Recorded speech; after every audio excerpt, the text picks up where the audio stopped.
first guest, who is the first hour. We're going to have Fritz Springmeier, American author, revealing the New World Order agenda. He is a whistleblower revealing that a global elite who belong to satanic bloodlines are conspiring to dominate the world. He has written Bloodlines of the Illuminati, deeper insights into the Illuminati formula with Cisco Wheeler and Fritz Springmeier, and the Illuminati formula used to create an undetectable total mind-controlled slave by Wheeler and Springmeier. The second hour, we have John Carmen, whistleblower, former Secret Service, San Diego PD, U.S. Customs Service, sworn U.S. Marshal, former private investigator, NSA advisor, law enforcement historian, research specialist, AFIO member, and security consultant. The third hour, we have Dr. Brian Artist, CEO of Artist Labs and Artist Healing Center, host of Dr. Artist Show, whistleblower on COVID, NIH whistleblower on deception by health authorities in the U.S. He's known for Watch the Water documentary. He's now a researcher on MK Ultra, Committee of the 300, whistleblower on the cult of Mormonism. In our final hour, we have Joshua Reed, founder of the Red Pill Project, and Daily Dose is his show, the most important hour of your day. Joshua creates documentaries, new and media live upstreams to wake the people up.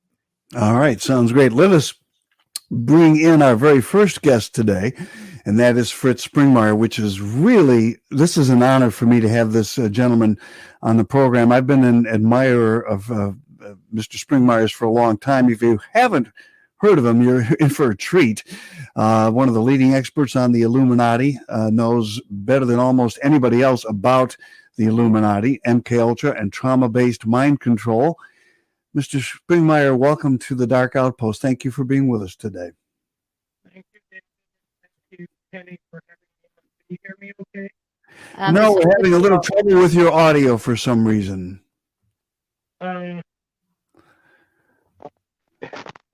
You're having trouble with my audio? There we go. We can hear you when you get closer.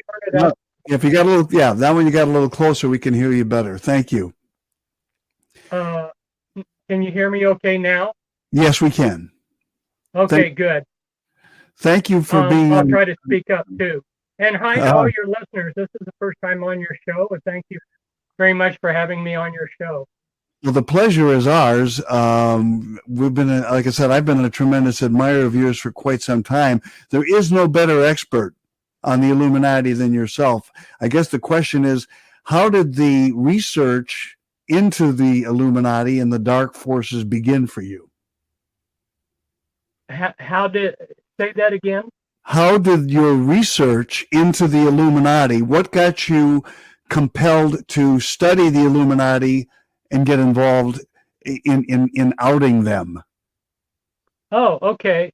Well, I felt a calling to expose the corruption in the churches, and then by extension, what was going on in the world, clear back in 1987, and then in 1990.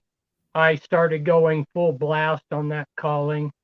And at first I was researching the Illuminati from the outside in. I was finding the paper trail and digging up documents and reading books and so forth, looking from the outside in. But then in 1991, I met 4 women who had been teamed in the Illuminati, and they were a support team to escape the Illuminati.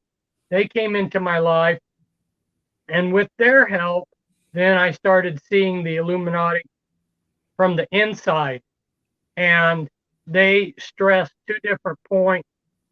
They talked about the bloodlines being important and the mind control, and that ended up resulting in 2 books.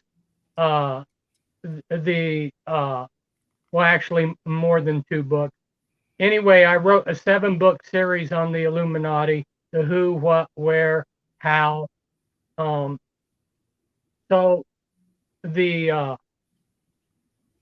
what was my Be Wise the Serpent's book. In fact, I'll refer to it a little bit today if I get to what I was planning on talking about. But the who was the Bloodlines of the Illuminati book. I was always asked back in 1990 when I started exposing them. Well, if you're always saying they, who's the they? So if anybody wants to know who the they is, they can read The Bloodlines of the Illuminati. It goes into extensive detail about the who. Where can people buy all of your books? Say again? Where can people get all of your books? That's a good question. My website's being rebuilt, and if people will email me, I might be able to respond. But the actual copies, if you're not wanting to get somebody else's version of my book, right now is a little bit difficult for getting people to get a hold of, because I'm trying to rebuild my website and I'm having problems with my printer keeping up with demand. Okay, well, I wouldn't be a bit surprised about that because of your work. Are any of your books available on the traditional, like Amazon, Barnes and Noble, or anything? Yes. However, there's a lot of copies that other people have made of them, and there's different versions out there. Oh. So if you order from Amazon, you're probably going to get somebody else's pirated version. I see. All right. Well, then I would recommend that people don't go to Amazon. They wait for, and your website is pentracks.com, correct? PEN. Yes, sir. TRACKS.com, pentracks.com. Okay, well then they should wait till you rebuild your site. But in the meantime, you have a tremendous amount of excellent work out there. Now, you indicated that there's something specific that you would like to talk about today. So I'm going to let you take the conversation wherever you would like it to go. What would you like to inform our audience about today? Two things, David, and they're both predicated on mind control and mind-controlled slaves. They're things that are going to happen in the future. And one is they can't take our guns away, so they're going to get us to use them on each other. And that we're looking at the polarization of America. It's been ongoing in the last few years. So I wanted to talk about that and the mass killings that are going to result from it. And that relates to mind control. And there's a whole lot of things involved there that I'd like to bring out to the listeners. And then the other thing that also involves trauma-based mind-controlled slaves is going to be the elimination of Christianity. These are two things that are coming up. There's quite a few things that are on the Illuminati agenda, and but I thought those two would be especially useful for your audience, because I know that Penny, and I think you also are, like, you're aware of the trauma-based mind control, and your listeners are savvy about that, so I can talk about these things without going over their head. Excellent. Well, you have the floor. What I want to do is I want us to be your students and to listen to what you have to say. So you have the floor. Okay, thank you. So we've seen this polarization the last few years in the United States. And if you would go to a Time magazine, for instance, which is mainstream media, which is constantly lying to us, they blame the polarization on racism, on capitalism, and social media algorithms. And then they say that all of those things, racism, capitalism, social media algorithms, a symptom of that would be Trump becoming president. Right. And so that's really bogus. The underlying issue that's behind this polarization of America is actually the Illuminati. They're funding mainstream media to polarize us. Every time there's some kind of a story where somebody gets shot or something, they say that the shooter is a white supremacist. It doesn't matter if he's black or he's Latino, whatever he is. They just make this stuff up. and they try to make it sound like there's this huge upsurge of white supremacists that are out there racially hating black and just want to abuse them. And so the mainstream media, the way they're slanting the story. And then another thing that the Illuminati's funding is Antifa, which some people do and some people don't realize. Antifa is short for anti-fascist, but this organization is as fascist and neo-Nazi as you could come. It's quite a deception to call themselves Antifa, and they're being funded. And when they were rioting and throwing bricks through windows and stuff here in the town near me, Garden City, Kansas, that somebody dropped off a pallet of bricks so that they were hoping that the rioters here in this town would use those bricks to riot with. In the event, the police were right on it and nothing happened. But this stuff is not grassroots just accidentally happening. You got people like George Soros behind this. And then one other reason why we're seeing a dichotomy here, where we're seeing the rich get richer and the middle class being eliminated, is the Federal Reserve, which is a private bank. And in my talks, I have exposed the shareholders of the Federal Reserve. It's been basically kept secret. You know, it was created by these Illuminati kingpins like J.P. Morgan at Jekyll Island years ago. And it's an Illuminati organization with the top shareholders of Illuminati. And that Federal Reserve, these in the last 8-10 years, they have been funneling trillions of dollars without any interest-free money directly into the rich elite. So they are funding the elite to get richer while inflation and everything else that's coming against this is eliminating the middle class. So those are the real causes of the polarization. It's not like Time magazine says that capitalism is to blame. Right. Right. So you've got a lot of issues that there's no way to the two sides can't come together. Like Trump, that's an issue that polarizes people. Or abortion. People that are against abortion consider it murder. People that are for abortion, they consider it, a woman's choice over her body. But there isn't any middle ground. The two are polarized. And then there's global warming.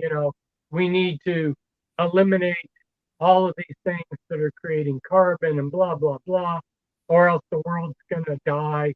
And so there's no middle ground. So you have this, I've never seen it. In my early life, I'd never seen such polarization. And so where is this taking? Where are the Illuminati taking us with this? And I want to talk about some historical precedences and how they're going to use mind control. So some of your listeners will know about the Rwandan genocide, and then others will not. Rwanda is a country in Africa, and there were two tribes, the Hutu and the Tutsi. I know those names sound like something out of a Dr. Seuss book, but that's the two big tribes, the Hutu and the Tutsis, and they had animosity towards each other. The Hutus were in power; they were the majority. The Hutu president was assassinated, and that was the catalyst to create this huge genocide, which, according to Rwanda, their government, they say that over 1 million Tutsis were genocided, but experts who have looked at the figures say it's more like 600,000. Whatever your figure, that's an incredible amount of people to be hacked to death and killed. Mostly they were killed by machetes, some by guns. But what was behind that? And this is what people need to know. It was something called Operation Crimson Mist. In fact, in the intelligence community, it's an open secret. It has been since then. What the CIA did, and this goes back to decades. Decades ago, they learned what the exact frequency was, the brain frequency, to turn rage into homicidal rage. So you have to be angry for this to work. But if you're angry, you can be hit with this particular brain frequency, and it will turn your rage into homicidal rage. And so the CIA flew C-130s over Rwanda, beaming this brainwave into the Hutu, and the Hutu went crazy and just started hacking the Tutsis to death. And this is what they're going to do in the United States. They're trying to build this animosity, this polarization between the two sides, and then they couldn't get rid of our guns, so they're going to have us use them against each other. And so, the Rwandan genocide was one historical precedent, but there's another precedent here that I could talk about. In my Be Wise as Serpents book that I came out with in 1991, I talked about how the Civil War was actually, there were many issues behind the Civil War, American Civil War, being how it happened. And I mean, I could go into details about that, but I'm just picking on one particular aspect. The Illuminati tried to enhance that polarization.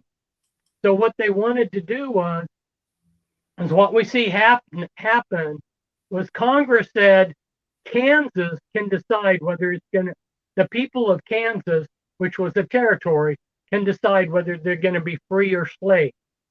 And so people that were abolitionists moved to Kansas, people that were slavers moved to Kansas, so that they could increase the population. So when there was a vote, they could vote it to whichever way they wanted. Well, the Illuminati, working through what was called the Bird Club, that was 6 Unitarian ministers back east in the Boston area. They funneled money and they funneled guns, and they funneled these to a man named John Brown. He didn't just pop up on his own. He was actually created. John Brown, who was a revolutionary, was actually created. That's what the history books don't tell us. And this Bird Club was behind it. And they even brought over a professional revolutionary. His name's Amshel Bondi, from Europe. He was a Freemason. He had been involved in several revolutions in Europe. And he came over to instruct and consult so that John Brown could get his revolution off correctly. John Brown went to Kansas, which became known as Bleeding Kansas, and he was the first one to instigate violence. He attacked the slavers, and then they, of course, responded. Having been attacked, they started attacking the abolitionists, and then you got this mini civil war going on in Kansas before the actual Civil War. Very oftentimes you'll see in history, they create a precursor war, like the Spanish Civil War was a precursor war to World War II, where you had the fascists and the Nazis helping Franco, and you had Russia, the communists, helping the other side. So, and then you had the Lincoln Brigade of volunteers, the communists from the United States and all over helping.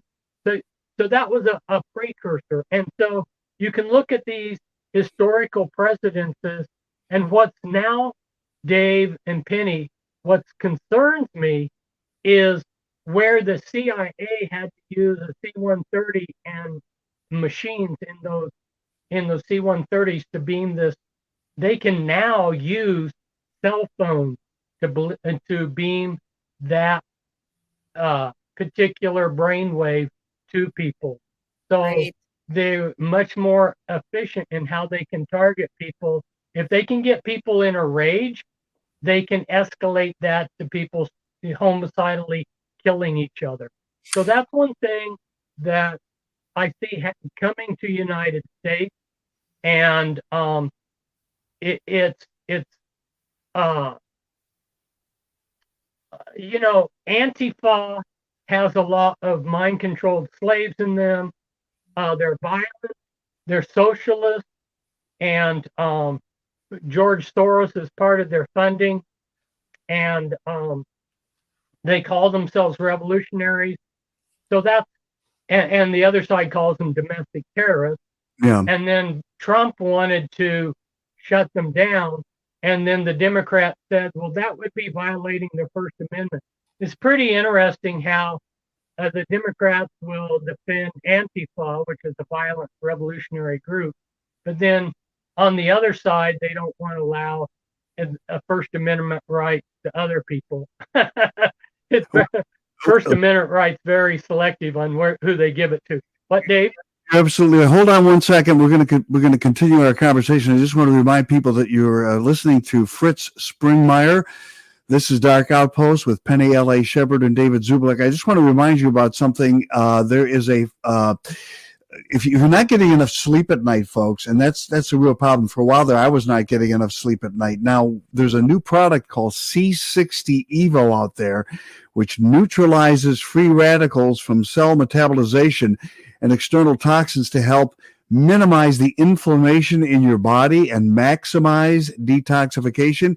People are reporting better sleep with this formula, more energy, more flexibility, and renewed mental clarity when they take this product. It's called C60 Evo. I want you to head on over to our website when you get a chance after our interview with Fritz Springmeier. Head on over to the website, darkoutpost.com, scroll down the page till you come to the C60 Evo box. Click that box to learn more about this great product that'll help you get more, better sleep, and higher energy. Getting back to Fritz Springmeier, what conditions have to be present for this mind control, whether it's coming through a cell phone or anything else, to bring someone who's angry? In other words, they already have to be in a state of anger before you can turn it to rage. Is that correct? Yes. They have to be already angry before it can be escalated in the mind to homicidal rage. But that should be pretty easy because people are getting really polarized.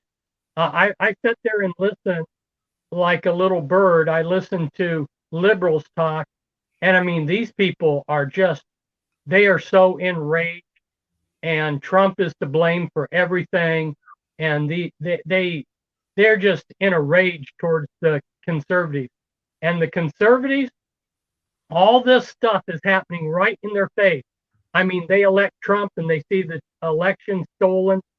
They see people that are good people, and the FBI and the Justice Department are weaponized to take down conservatives, and they're just enraged at what they see. You know, these sporting events which are supposed to be for women, and then you have some man come and he says that he feels like he's a woman, so then he can compete. And they see this kind of stuff, and it's and the abortion issue, which conservative Christians consider abortion murder, so they consider this an important issue. You know, they don't feel like there's compromise on this. So Right. These kind of issues people don't want to compromise on. They're really enraged on both sides of the fence, and so using their mind-controlled slaves, all of these people that are programmed, and we got millions of them walking around, all kinds of incidences can be established. Oh, I might go back, and I wasn't going to say this initially, but this might be interesting to the listeners. Back circa 1995, I was living in Oregon City, Oregon, and I was talking to a policeman. He was a nice gentleman. You know, old school policemen used to be your neighborhood friend. Yes. They were there to help you. And this guy was a decent person. And he was saying that all of the good cops in the Portland area were being moved out to the small towns, and they were being replaced by sadistic bullies. And at the time, I just thought, well, this is the trend of socialism. Because in socialism, they always end up with dictatorships, you know. But I didn't realize until like maybe a year ago, that I was actually seeing a long-term plan to create a police force that was so brutal that then they would defund the police, because Antifa and Black Lives Matter came along and just ripped Portland to shreds, and then they defunded the Portland police. Right. Well, this obviously, now I can look back and realize this was a long-term program that started back in 1995 by replacing good cops with sadistic ones. And believe me, it has nothing to do with Black lives. These sadistic police, I know several people that were innocent, that were white, that were shot to death. And I got brutalized myself. I got pulled over one time and I had done nothing, and beat up by the police. And I've watched other people bleed. So it has nothing to do with Black lives. Everybody in the Portland area was susceptible to be brutalized by these police.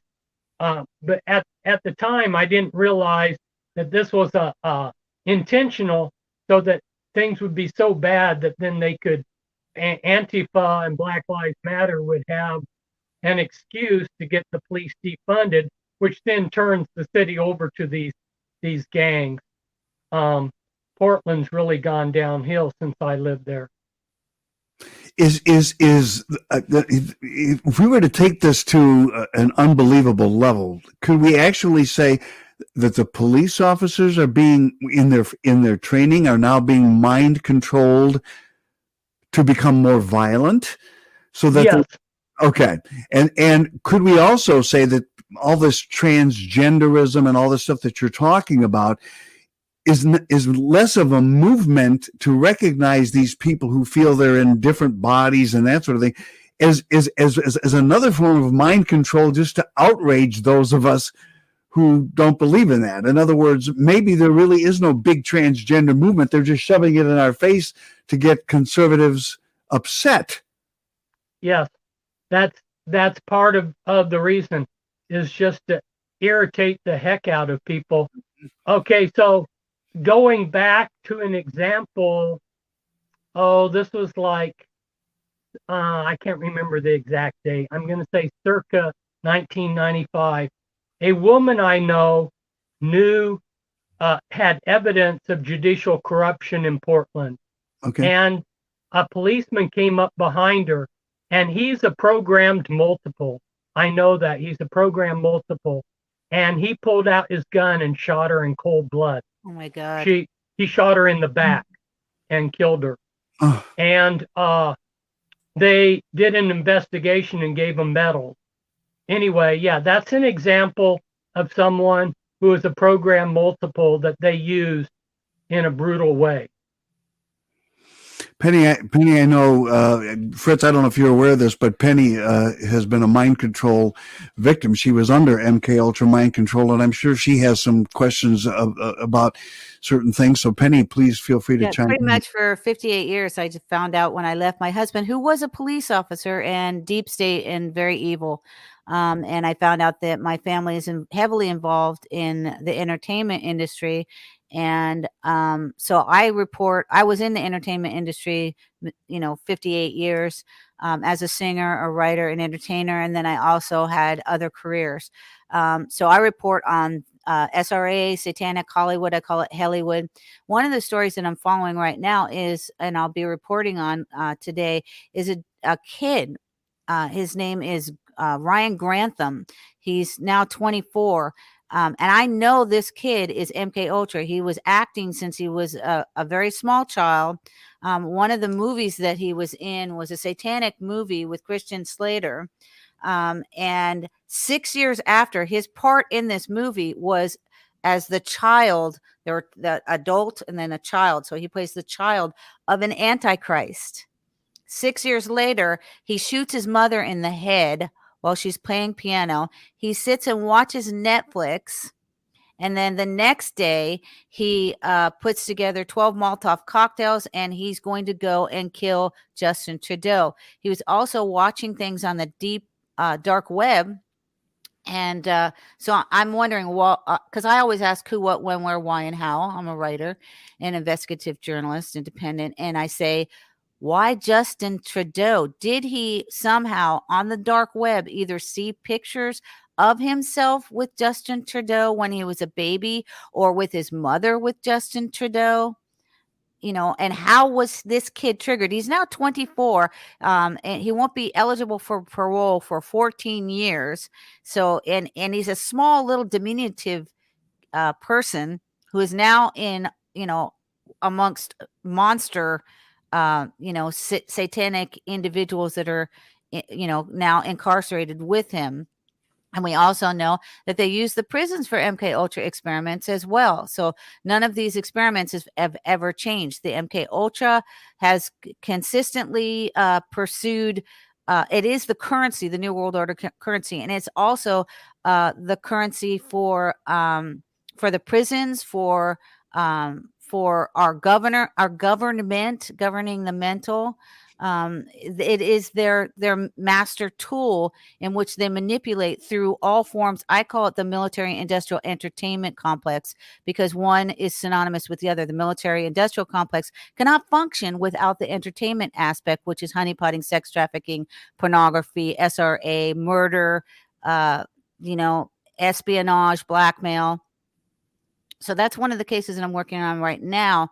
As I researched my own life, which my life, I found out when I was 58 that I was MK Ultra, and I was part of what was called Project Genesis, a sub-project Eve in Florida, which was a Joseph Mengele project. And then I found out, I started asking questions. I became declared enemy of the state because I asked, why did my agent look like Joseph Mengele? Why do I look like Irene Schoenbein, who married Joseph Mengele? And why does my murdered brother David, who wrote a book called The Whistleblower about Bush, the Vatican, and my evil family, why does he look like Rolf? That was a lot. Shall I continue, or did you Yes. want to make a few more comments? No, I'm sorry. Just go on. So the other thing that's coming down the pipe, which is eliminate Christianity, and this has different aspects to it. I mean, you probably talk to your listeners about central bank digital currency, which parallels what the scriptures call the mark of the beast. You're not going to be able to buy or sell without this mark. Well, you're probably also aware that this research organization for the CIA said that by 2025, United States will be down to a population of 65 million. So how are they going to do that? Well, what I just talked about this, I guess you could call it civil war, where Americans turn on each other, that could very greatly help reduce the population. And then they've got, they're going to stress the food supply. That could help. They've got more pandemics, and possibly a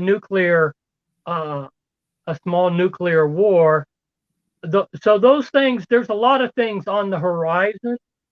But the thing that I wanted to talk about was how they're going to eliminate Christianity. And the reason why I chose that was because it involves the MK Ultra, or the trauma-based mind control, whatever name you want to attach to it. So a lot of the ministers out there are compromised, a lot of them. In fact, the sincere Christian ministers that aren't compromised are extremely rare. And in my Be Wise as Serpents book, I went denomination by denomination and talked about leading ministers of all these different denominations that are Freemasons, you know. So, and that's just one way that they can be compromised. They can be compromised many different ways. So at some point, using the mainstream media and their shills out there that are in the pulpit, they're going to discredit Christianity. And after they publicly discredit Christianity, which they've been trying to do all along with Hollyweird, or as you call it, Hellyweird, then they're going to flip the system. Now, the way these mind control systems of altars work, and this is one reason why I chose your audience to talk about this, because I thought that they would be able to track this better. But when they split the mind, they create hundreds, if not thousands, of altar personalities. And they create a good side and a bad side, a good side, a light side, and a dark side.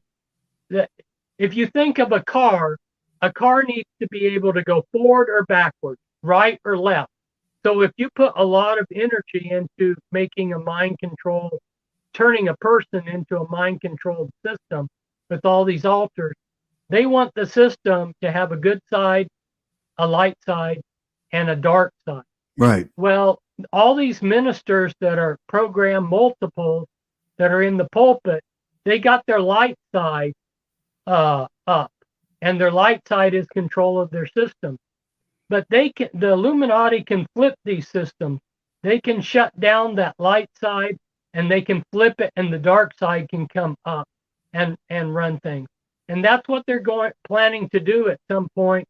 When Christianity gets discredited, they'll flip all of these mind control systems where the dark side comes up, and you'll see this great apostasy, a great falling away.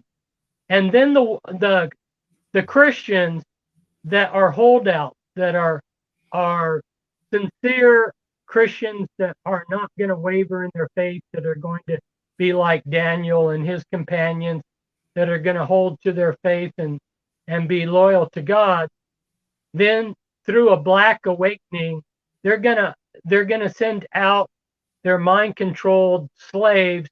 They're gonna switch them to their Delta altars, and they're gonna go out and hunt down the true Christians and kill them. The idea is with this whole program is that they're going to eliminate Christianity.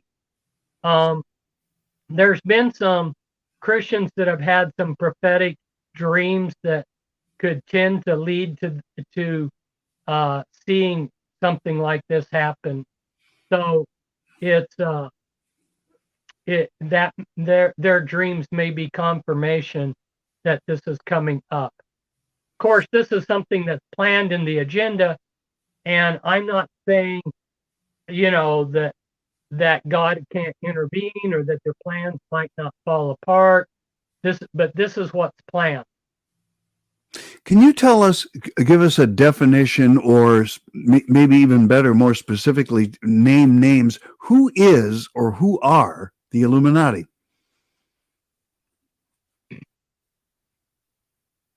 Well, the term Illuminati is their term, and it means illuminated to divinity. And they're Gnostic, but historically, these are the powerful families throughout history. These are the pharaohs. These are the descendants of the leading Italian families.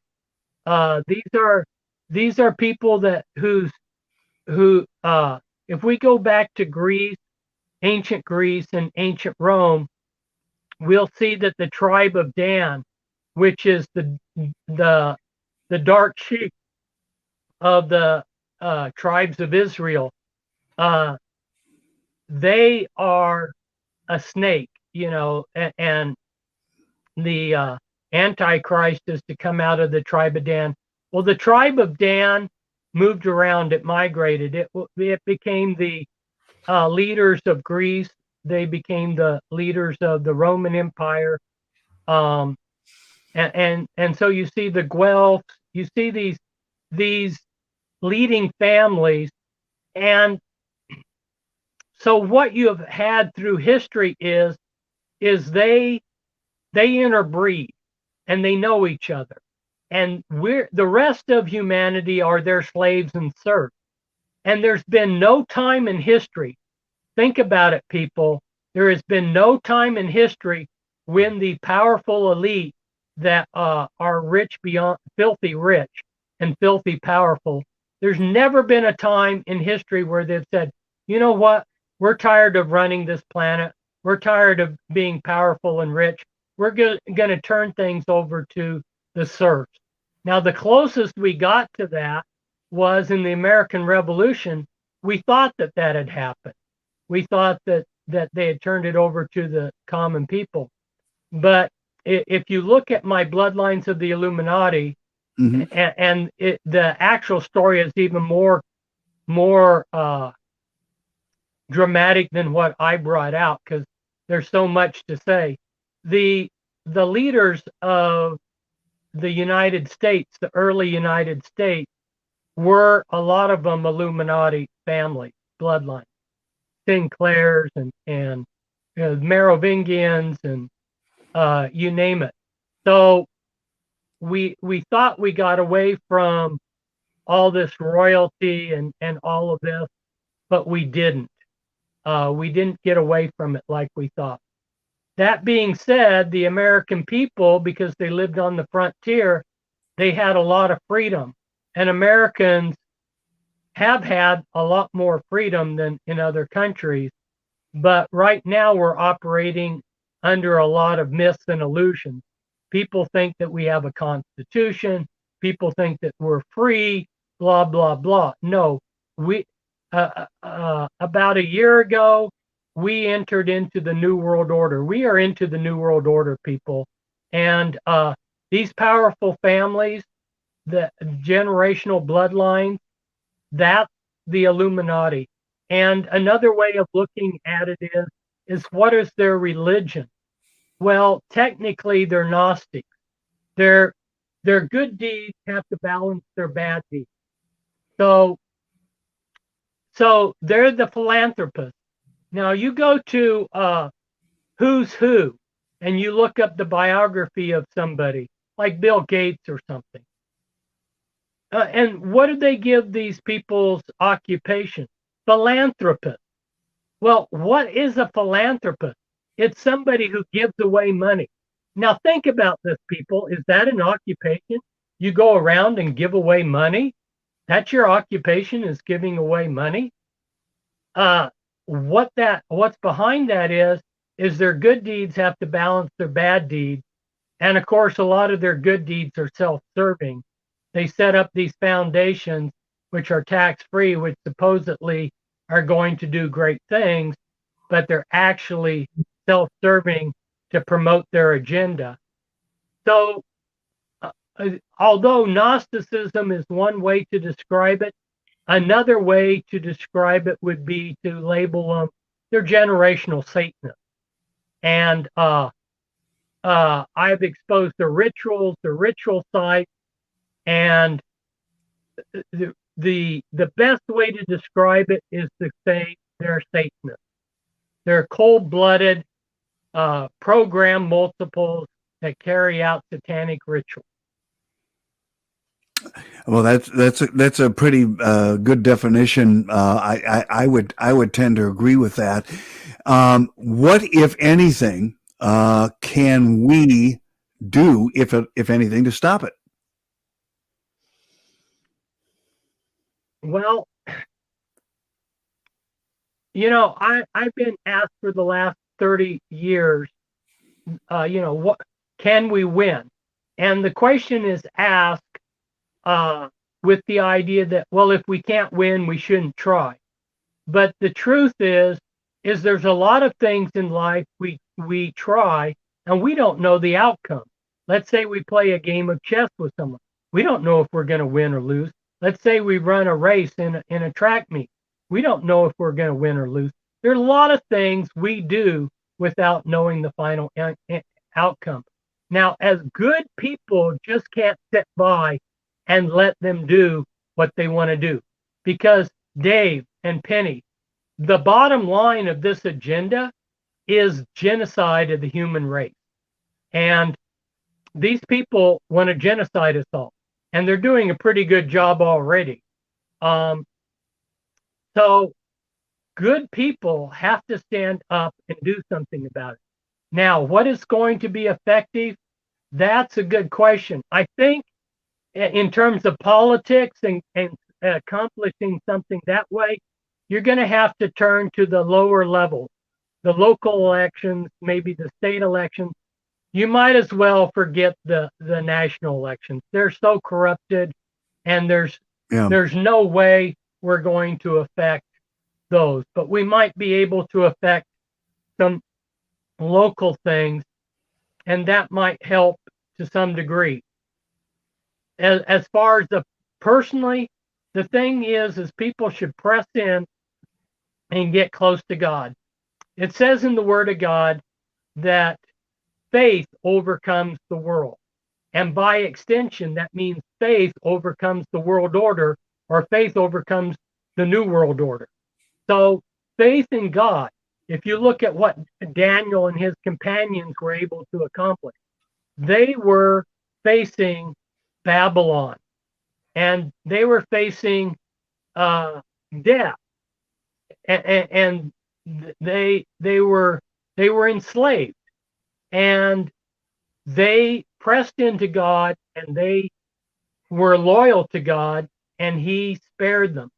So if we have faith in God, we, like David against Goliath, we, like Daniel in the lion's den, we have a chance to go into the lion's den and come out. You know, I don't want to blow smoke up people's orifices and hand out lollipops and tell people it's going to be easier, it's going to be good. We live in a dark, fallen world. You know, it is a dark world, and the media controls the minds of people. Over the last 30, 40 years, I have had to enlighten people one person at a time. And then I turn on the television and see that while I'm saving one person's mind, they're with the television programming a million people. Million minds. So it's not a level playing field. It's not an equal playing field. But with God, it equalizes things. Well, we're running out of time, but I understand you have a fundraiser. How can we help you? Tell us what we can do. Well, that's only if people feel led to. I don't want to pressure anybody, but as you can see, right? I had an accident. Oh, good and Lord. And then when they took me in for surgery, they gave me 2 anesthesias, a beta blocker, and a antibiotic in my IV. Well, the protocol to give beta blockers to people who have good heart was created by a corrupt doctor, and all of his research was bogus. And he got fired from all of his medical positions, but they didn't remove the protocol. So it probably was the beta blocker that they gave me, but they came close to killing me. And 3 weeks later, over 3 weeks later, I'm still trying to recover from when they gave me this IV. So that's what the GoFund is about. And I don't know if you've got the. You want to tell me what the link is? Do you have the link there? I don't have it. Penny, do you have the link? No, I'll look for it. Okay.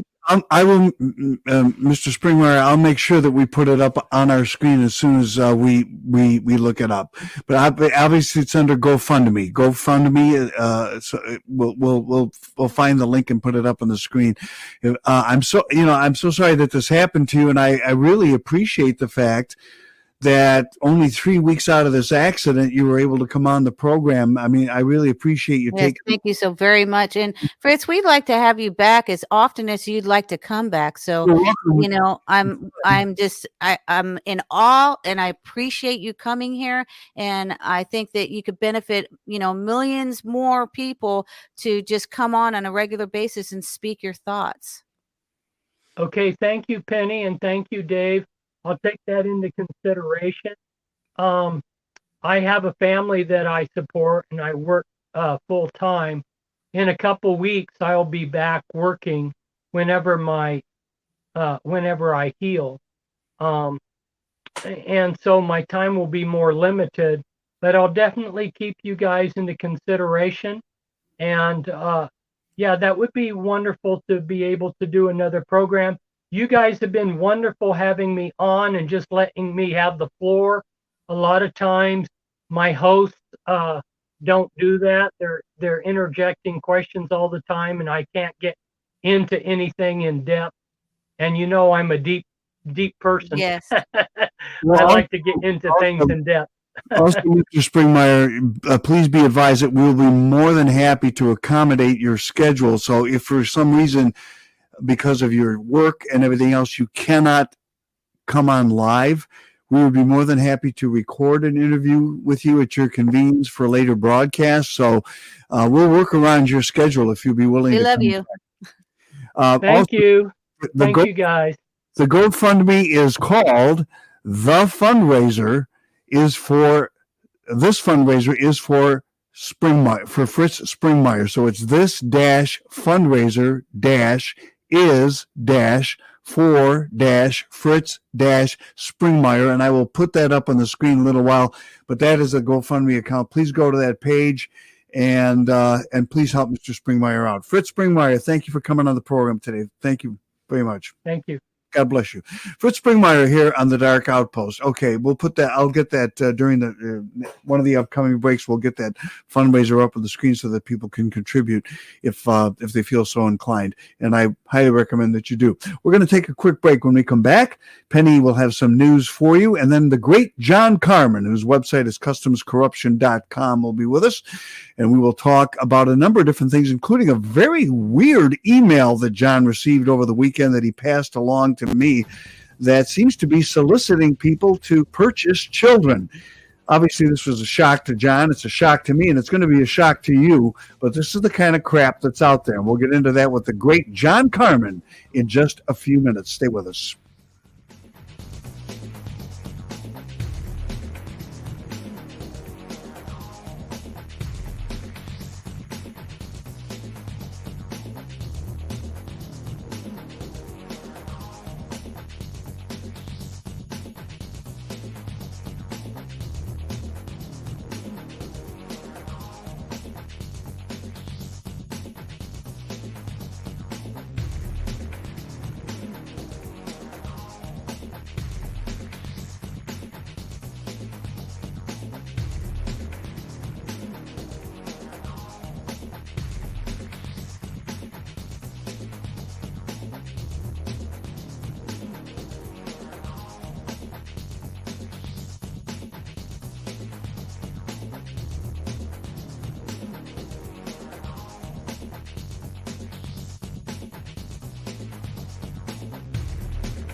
And welcome back to the Dark Outpost. Penny L.A. Shepherd, along with David Zubelik, on this Monday, the 26th of April, 2022.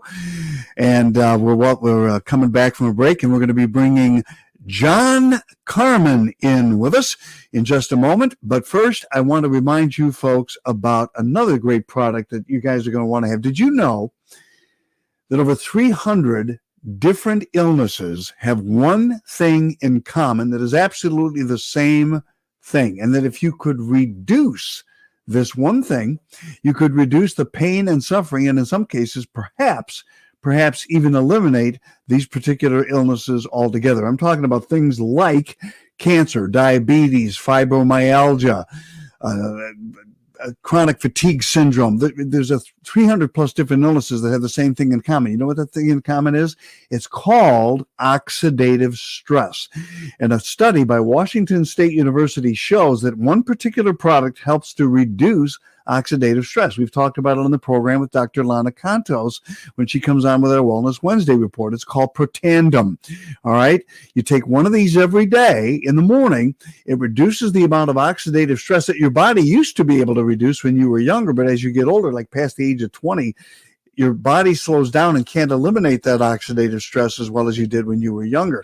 You take this, it doesn't reduce the oxidative stress itself. What it does is it activates your body to reduce oxidative stress on its own. And as a result, if you're suffering from any of these chronic diseases, you can feel the difference and feel better. I want you to go to my website, darkoutpost.com, click the link go to the online health store powered by LifeVantage, check out Protandem, try this product. We're going to be sending a supply of this to John Carmen as part of our effort to help him out, because we'll discuss his situation in a moment. We're going to put him on Protandem, and this is going to, in fact, I think he's already taken it and he's found some relief, so he asked if we could get him some, but we're going to do that. But check it out. Go to darkoutpost.com, go to our online store and online health food store. There's two different stores. So go to the online health store and make a purchase of Protandem. You will not regret it. And now let's turn to Penny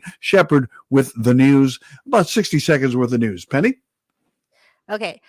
Social media was abuzz with news that the Chinese President Xi Jinping had been overtaken in a coup attempt and removed as head of China's Liberation Army and had been placed under house arrest. The rumors ran rampant on the internet Saturday evening because the premier had disappeared after his return from the Shanghai Cooperation Organization, which is the SCO meeting in Uzbekistan.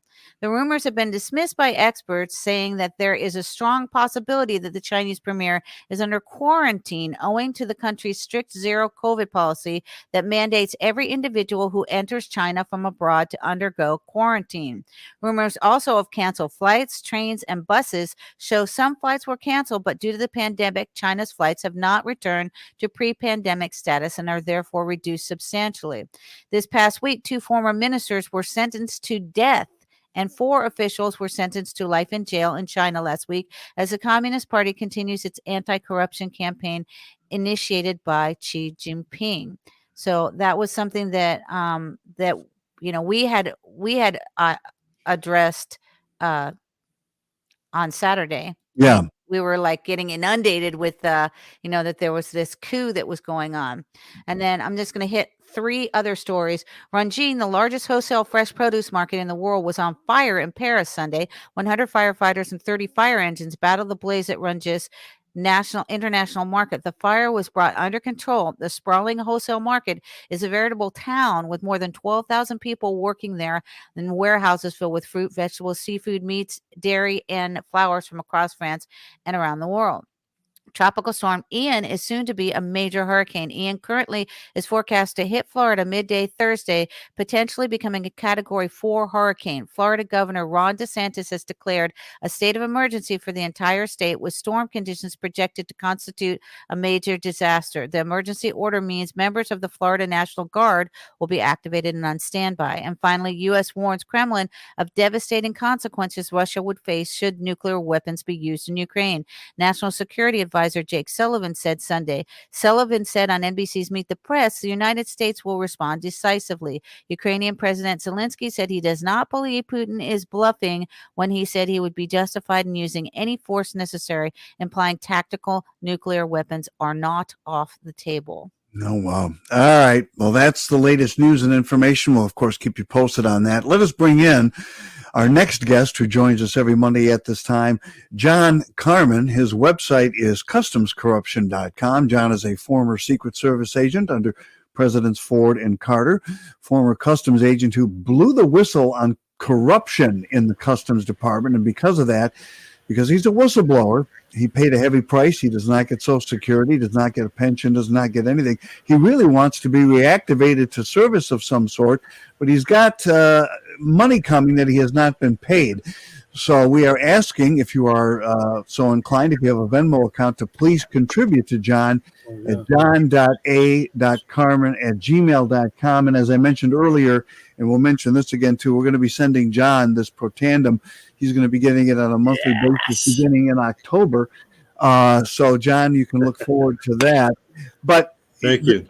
Listen, happy to have you on. Now, I want to start out with the most disturbing thing that you talked to me about yesterday. Okay. And that is this strange email. And I'm going to put this up on the screen, folks. Well, it was a telegram. A telegram. Okay, it was a telegram. And it was coming from a foreign country. Right.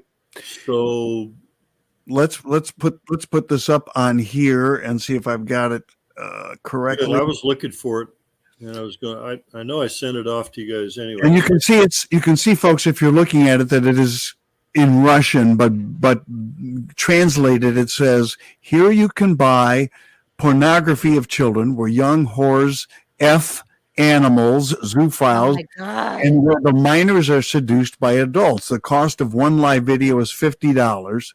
You can also buy substances of, it looks like psychedelics, standard drugs, as well as mushrooms and grass for smoking.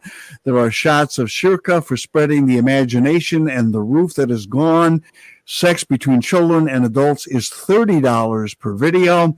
We can find children to kill in order to take organs from them for transplantation from $10,000. Buy baby from kids meat grinder, their whore murder, buy drugs, mephedrone, cigarettes, meat. We sell videos of children and their corpses. You can order in our channels. And then there's, of course, these links, which, you know, folks, when John did not click on any of those links, he has no interest in. As a matter of fact, I believe John reported this to the authorities, but he sent me a copy of this to show how he was solicited about this on Telegram. Please address this, John, because this is important. Normally, you're not going to get that kind of stuff on an email, and I use Telegram quite a bit because of the abilities that it has.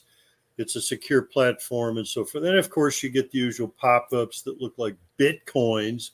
Yeah. And it'll automatically have a remove or delete at the top in red. So you know right away what it is. Right. You know, and that's what they're doing. And people out there that don't get it, you know, Bitcoins are fantasy. They're fairy tales. If you've got some, show me that you went to an ATM and pulled out some real cash with it. And real cash is gold and silver, even though that's another issue with our currency coming up soon. You're absolutely correct. Chipping and deleting and computerized, you know, disconnection immediately. Anyway, I get this thing. I'm looking at it. I think it came from a Corinne, something at the upper left corner, like a female's name. Okay. And I was in such a hurry to get rid of it, but I did copy and paste it, saved it, translated it, saved it. In fact, I still have it on my translate on Google, and it came up Russian. So it also had a Ukrainian flag with the colors up there, the blue and the gold thing. So I'm thinking, okay, from the sounds of it, it was coming out of the Ukraine. And I have sources all over the world. Okay, I even put it to a Russian contact to see if they would report it also to their people as well. And the last place I reported it was to the FBI, the IC3 unit. Sure. I was really having a problem with sending that and reporting it to the FBI because of what they've been doing, who represents them, that idiot Ray and his commander-in-chiefs and all those other guys. But you still got to report it. You see what I mean? Yeah. If they flash something right in front of you that's so violently illegal and wrong, you still got to report it. That's the first question some prosecutor in the U.S. Attorney's Office is going to say, well, why didn't you report it? Because I don't trust them. But I reported it anyway. You have a copy of it. That's proof right there. But I did try to send it in a surreptitious way. I won't discuss that, but there's a way to do that. So at least you know you've got a copy of it raw. And you can also take it and double check the translation. But to read something like that is so reprehensible. All the other 15 or 20 words you can describe it, because it's not just like it's coming from Danish or China or Nordic countries that they used to do years ago, and people would click onto the wrong site, and all of a sudden you'd be getting hit up with like 10 or 15 icons, and they'll attach themselves. It's an attack, so you have to turn your computer off. Of course, I did not click onto the 3 links that I saw, because that in and of itself could be some sort of a bait. Maybe it was a sting operation. You never know. Maybe they were trying to get somebody to do that. If you did that, it'll connect to something else. It could go to Fort Meade, could go to Mark Zuckerberg's friends in Langley or not, or something. It could go outside the country, and then they capture your information. Or eventually, maybe you could actually get something that you want or don't want, and I certainly wouldn't want to contact people like that. I'm going to report it. Right. That's the job. That's my training. That's what I'm supposed to do. I'm consistent right down the line, plus all the people that tried to contact me in previous agencies and so forth, including at the White House. But to have somebody actually spell out those vicious terms and stuff like that, and I'm trying to paraphrase. I mean, they're taking babies, they're taking minors, they're talking about bestiality, anything possible, and they're actually putting actual values like $50 for this or $30 for that or something for whatever. And I had a contact with some other people I talked to right afterwards, just to get a feel for just the generic feel of the Ukrainian thing and Putin and what's going on with the war, because we're not getting the truth. No. We're being bombarded with all kinds of stuff, which is a lie. And a lot of Democrats think that they know everything. I said, well, Obama was the one that went over there to the Ukraine to set up the adrenochrome labs, the biolabs, and all this other stuff. And Putin's certainly not going to go into another country, or not, even if it's a satellite country. He's not going to do this unless he's got hard evidence. And I've talked to people who have that evidence and things like that. But of course, you get certain people that want to react like, oh, that's a lie. Oh, I don't watch the news, or they don't watch the news, and they want to put up this falsehood. That's how bad our country has come. Our country is so frickin' down the drain right now, you can't believe it. And I was listening to some of the words your previous guest was talking about how people would get angry or something. I said, you don't need to train people to get angry. We already are angry. Right. If you're not pissed off, you're not awake. Right. That comment. I wake up that way all the time, but that bothered me. Okay. And I'm not the kind of person, highly trained and all, you're still gonna get bothered by it. Just no different than Frazzle Drip and some other video and information that even Jesse Spoder was talking about. This confirms it. I mean, it's absolutely confirmation that stuff is going on. Otherwise, why would they even risk sending it out, even if it was just me? What if it was not just me? What if it was other people too? And I asked a few other people, check your Telegram accounts, see if you get something like that. And if you do, capture the name at the top, the upper left section, because that's usually where. Screenshot it and report it. Screenshot it and report it. Yeah, and that's another thing. If you've never used the FBI IC3 unit, type it in, FBI complaint IC3. And by the way, that's internet complaint. The FBI has their internet complaint. So, for crimes specifically being committed, solicitation and that sort of thing over the web. Yeah, and I was fighting with myself on this one, because technically, why would the FBI have jurisdiction over something that came from a foreign country? But they do. They do. my little internal thing is fighting with the fact that how dirty they are, and a lot of FBI people know they're dirty, right? So, but the point is, you still got to do the procedure, because that's the first thing Mr. Ray's going to come up. Well, how come he didn't report it? That's a good question. Let that ride for a while. Let it ride. But FBI has been called to investigate crimes in other countries as an invitation.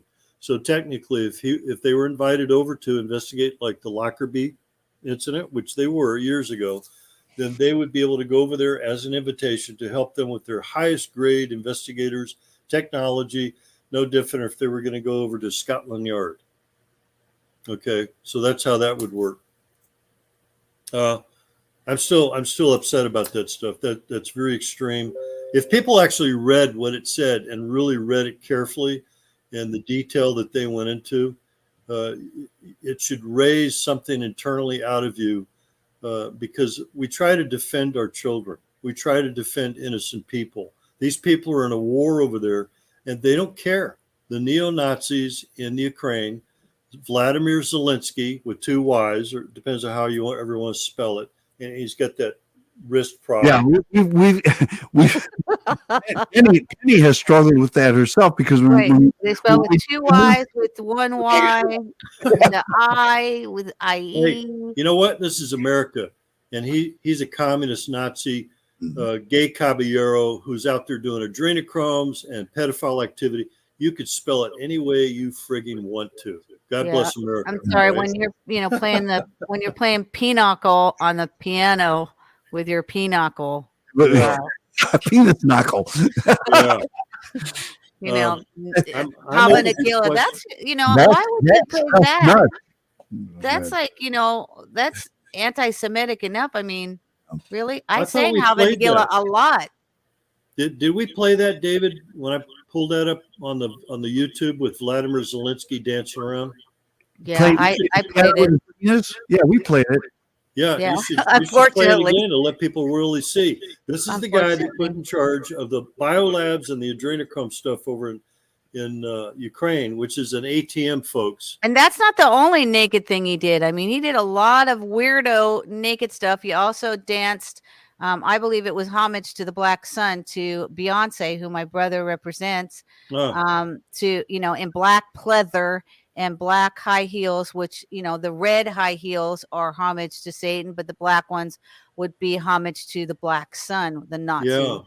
Well, that ties into a lot of different things as you're saying that, because the Black Sun also goes into the thing about Uncle Adolf and Himmler, and the wheel, the axis wheel, is also representative of the Black Sun,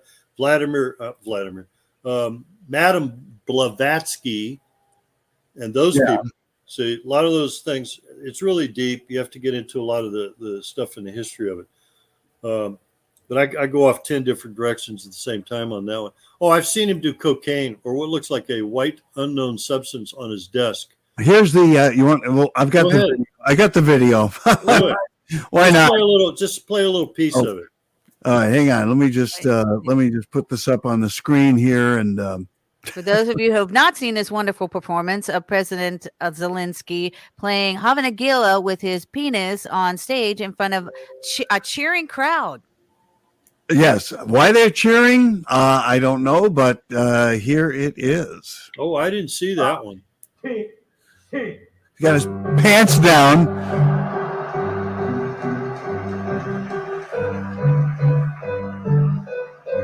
Yeah, he's off key. That's chopsticks. He's not playing Havanagila yet.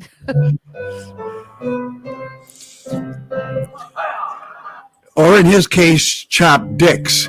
Right. All right, that's enough. That's enough. The other one was more impressive because he was literally in spiked heel stilettos. Yeah.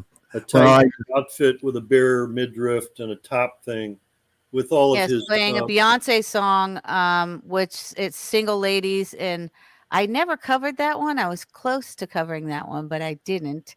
Go get it. Do it again later. No, I don't think so. Yeah. I covered a lot of stuff. I did, top 40 cover songs for like 50 years, from R&B to jazz to tunes, etc. But when I saw that, I was like, I even did a little meme of him, because it's, put a ring on it, and I said put a string on it because he's a puppet.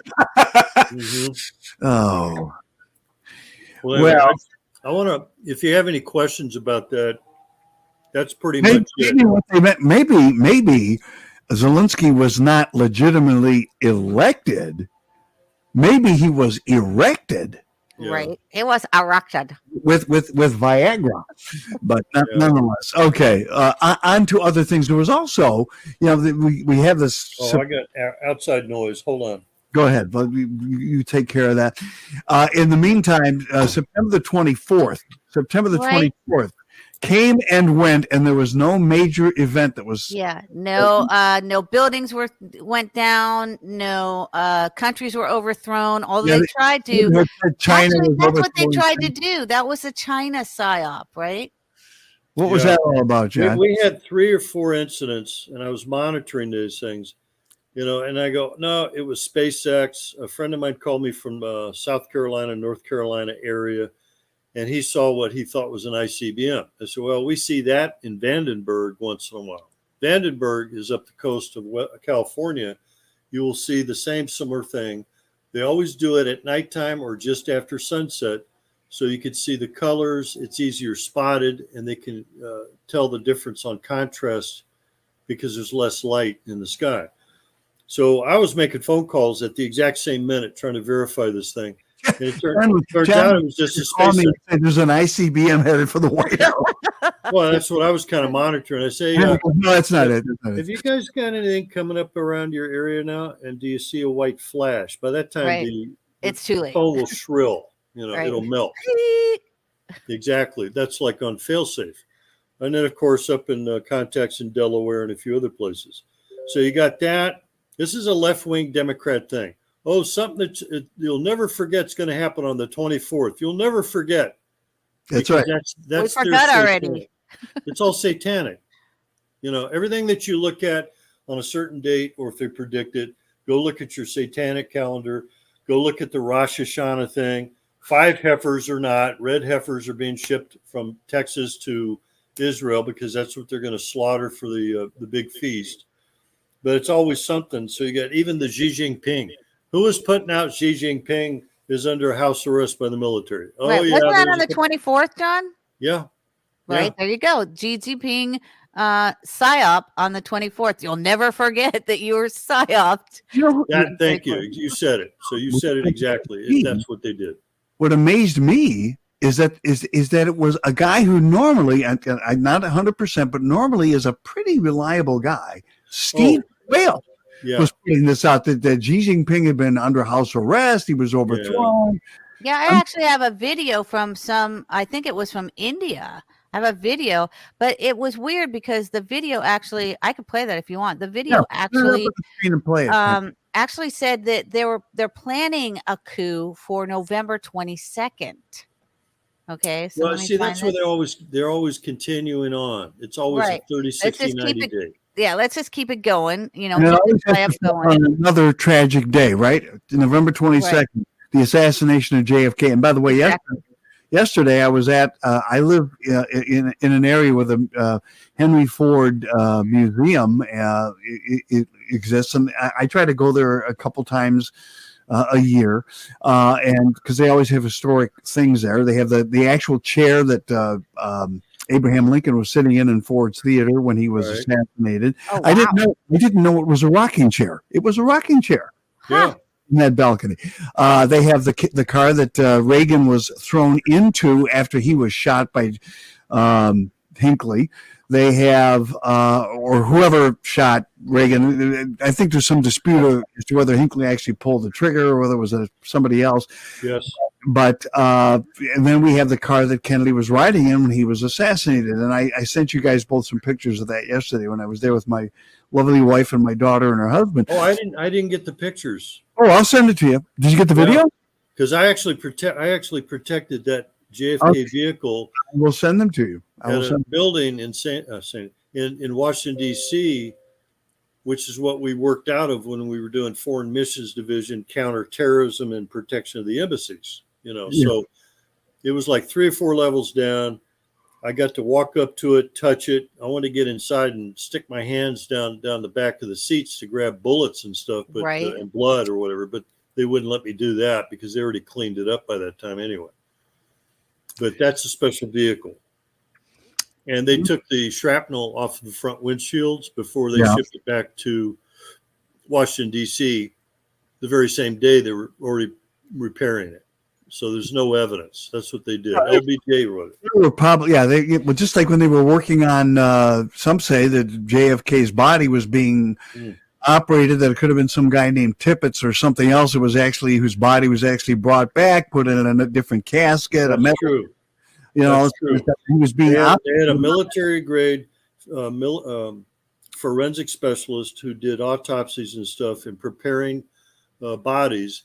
And that's exactly what he was doing. There were 2 planes, Air Force One, Air Force Two, one with the bodies, and he was working on both of them at the same time to put special stuffing, cotton, or rubber-like material, foam, to make it look like a certain type thing. And that's why G. Gordon Liddy supposedly shot him in the back of the head when he shot Tippett.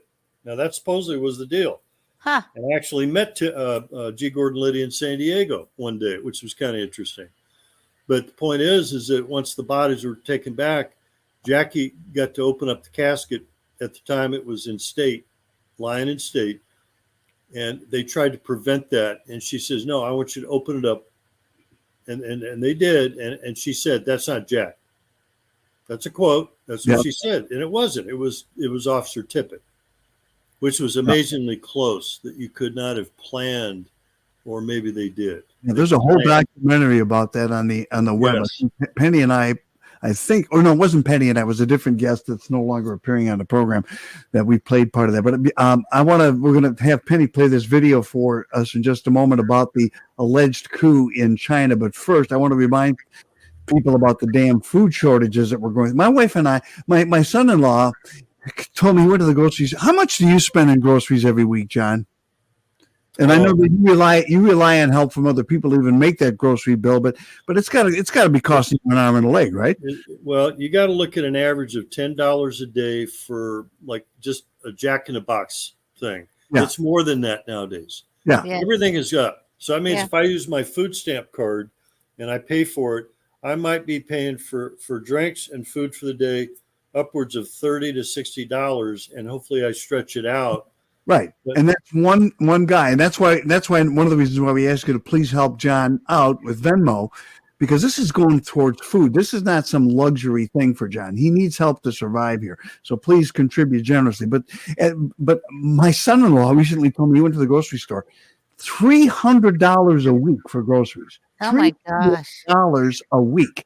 My wife used to complain when it was $100. Well, right now, because of the supply chain breakdowns and everything else, it's having a domino effect on everything. Farmers can't plant as many crops because of the fertilizer shortages, the forced regulations, and of course the high gas prices. So it's going to act like a rubber band effect. You might not be feeling it right now, but you will 6 months down the line.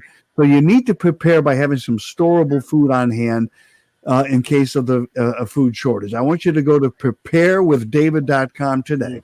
It's preparewithdavid.com, powered by My Patriot Supply, which is America's leading number one preparedness company here in the United States, with millions of satisfied customers. You can get a $50 savings on a 4-week emergency food kit that averages 2,000 healthy calories a day. That's breakfast, lunches, and dinners, drinks, and snacks, by going to preparewithdavid.com. Just go to the website, darkoutpost.com, click the link to go to preparewithdavid.com, and save that $50 on a 4-week supply of food right now. And now Penny will bring up the video on this alleged coup in China, which we now know for the most part was a bunch of crap, unless something else is being covered up. Okay, so this was live and breaking from India, and I actually recorded this on my phone. Speculation that a coup is planned, and when you listen to the rest of it, it says November 22nd, 2022, which that's a lot of twos. Okay, that's right. Here we go. If you're into gematria, I've got a connection with the right. twos on my badge. Right? So, I could not even get my husband's badge number, John. That's another story for another day, but here we yeah. go. Xi Jinping has been removed as the head of China's People's Liberation Army and has been placed under house arrest.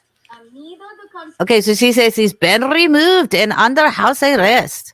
ruling Chinese Communist Party nor the state media have given an official confirmation. All the state media has given an official confirmation. Really? Who in the state media confirmed that, lady? Ni hao ma. Domestic and international flights. All tickets sold by the high-speed railroad are suspended, and rail traffic is stopped completely. Take a look at this. This is All you have to do is call the Chinese embassy. Take a look at this. This is suspicious. Mystery over China. Military activity. Over 600 flights canceled in China. 10,000 flights. I looked at that yesterday. He says I want- 10,000 flights have been canceled, John. Yeah, It I says just over checked that 600. yesterday on FlightAware. Right. 10,000 flights have been canceled. Social media buzzing with military coup rumors. Information is spreading online about the early resignation of Chinese President Xi Jinping from his post, and that China is on the verge of a military coup. It is noted that troops are massively redeployed to Beijing. Allegedly, a column of 80 kilometers in length was spotted. Watcher predicts that he will soon be removed from office in He will soon be removed. He's saying soon he will be removed. after a successful coup against President Xi Jinping. When do you see this coup happening? Well, it could happen before November 22. Wait. They told us that it did happen, but now they're saying, well, it could happen. It Yeah, could well, happen. that's, there you go. So that's where they're backtracking right there. November 22. Is the date by which we expect the next National Party Congress of the Communist Party of China to take place and to anoint Xi Jinping. But I get it. So if these people are to act, I got some other stuff I got to show you guys too, though. Yeah. Okay. So he says if these people are to act, they need to do it before then. So he's literally precipitating, hey, if you're going to act, do the coup before the 22nd of November. Yeah. Well, if they're trying to align it with something, is no different than they did the assassination of Kennedy in Dallas, and maybe it was at the 33rd parallel thing and certain satanic dates. Yeah, I was married on the 22nd, and they changed my wedding date on the certificate. Oh, let's see. So I've I got was your. going to do a quick thing for silver lining on the beanie cap Yeah, thing. go ahead. Let's put that up there. Let me hang on one second. We'll just do this so that you can put that up on the screen. Oh, okay. Go ahead. There we go. That's- I think Fun. that's Thirst over to the other side there. But if you go to yeah. emfconsultancy.co.uk, you can get the beanie cap or the ball cap thing. And I'm dropping stuff because that's the silver lining. And I'm actually waiting for a sample from a Michael Minkin, who's going to send me some sample of a Velostat, which also does something even more interesting with regards to people who might have been psychologically attacked or attacked by these beings because they have telepathic powers. They can't get it through this Velostat. And you would think that people up at Area 51 would already have something like that, and I'm sure they do, but it's just a sample. And then quickly, people are asking me about the ivermectin. So there you go, folks. There's the box. There's 10 trays, 10 each. That's 100 pills in this little box. Tiny little box. Look at it. See? Fits right in your hand. Wonderful. And it works. It actually works. I mean, I've had COVID a couple of times, took it, gone in 2 days. Hey, 2 days. you know what? I'm taking it because I'm an American and I could take it no matter what. That's right. These people are out there are weird. They say, oh, I don't have symptoms. I don't want to take it unless I know people that are in wheelchairs and hospital beds and stuff. And they're wussing out, folks. They don't want to take it because, oh my God, I got to get no prescription. You want to have symptoms. It's too late. It helps people with other things. I've had reports from other people, dozens of sources, leukemia, cancer, parasites in your body. That's what it's for. It's the same dose they give a horse, 12 milligrams. It's the same. You want to give it to your fish? Check it out. But 12 milligrams for a human. I forgot to show this envelope last week because we were so busy with stuff and the Queen's death. Here's an actual envelope and a letter inside. Royal Mail. You know how much Royal Mail costs these days? No. Was that a lot. An invitation to the Queen's funeral? No. It was a letter I got from her years ago. Oh. That's my address thing. Oh, that's the actual royal stamp. 2014, okay. Which is clear. It's the second letter I got her because I sent a letter. I protected her in Washington at the White House in 76.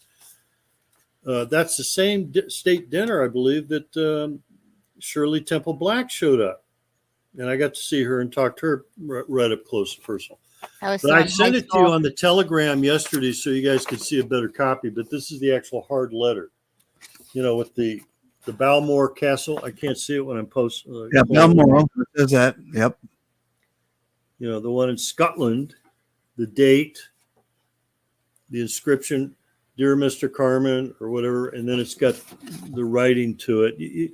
It's actually on the telegram. I posted it to your telegram. Her Majesty has been deeply moved by the support she has received from people both at home and the Queen. Very good.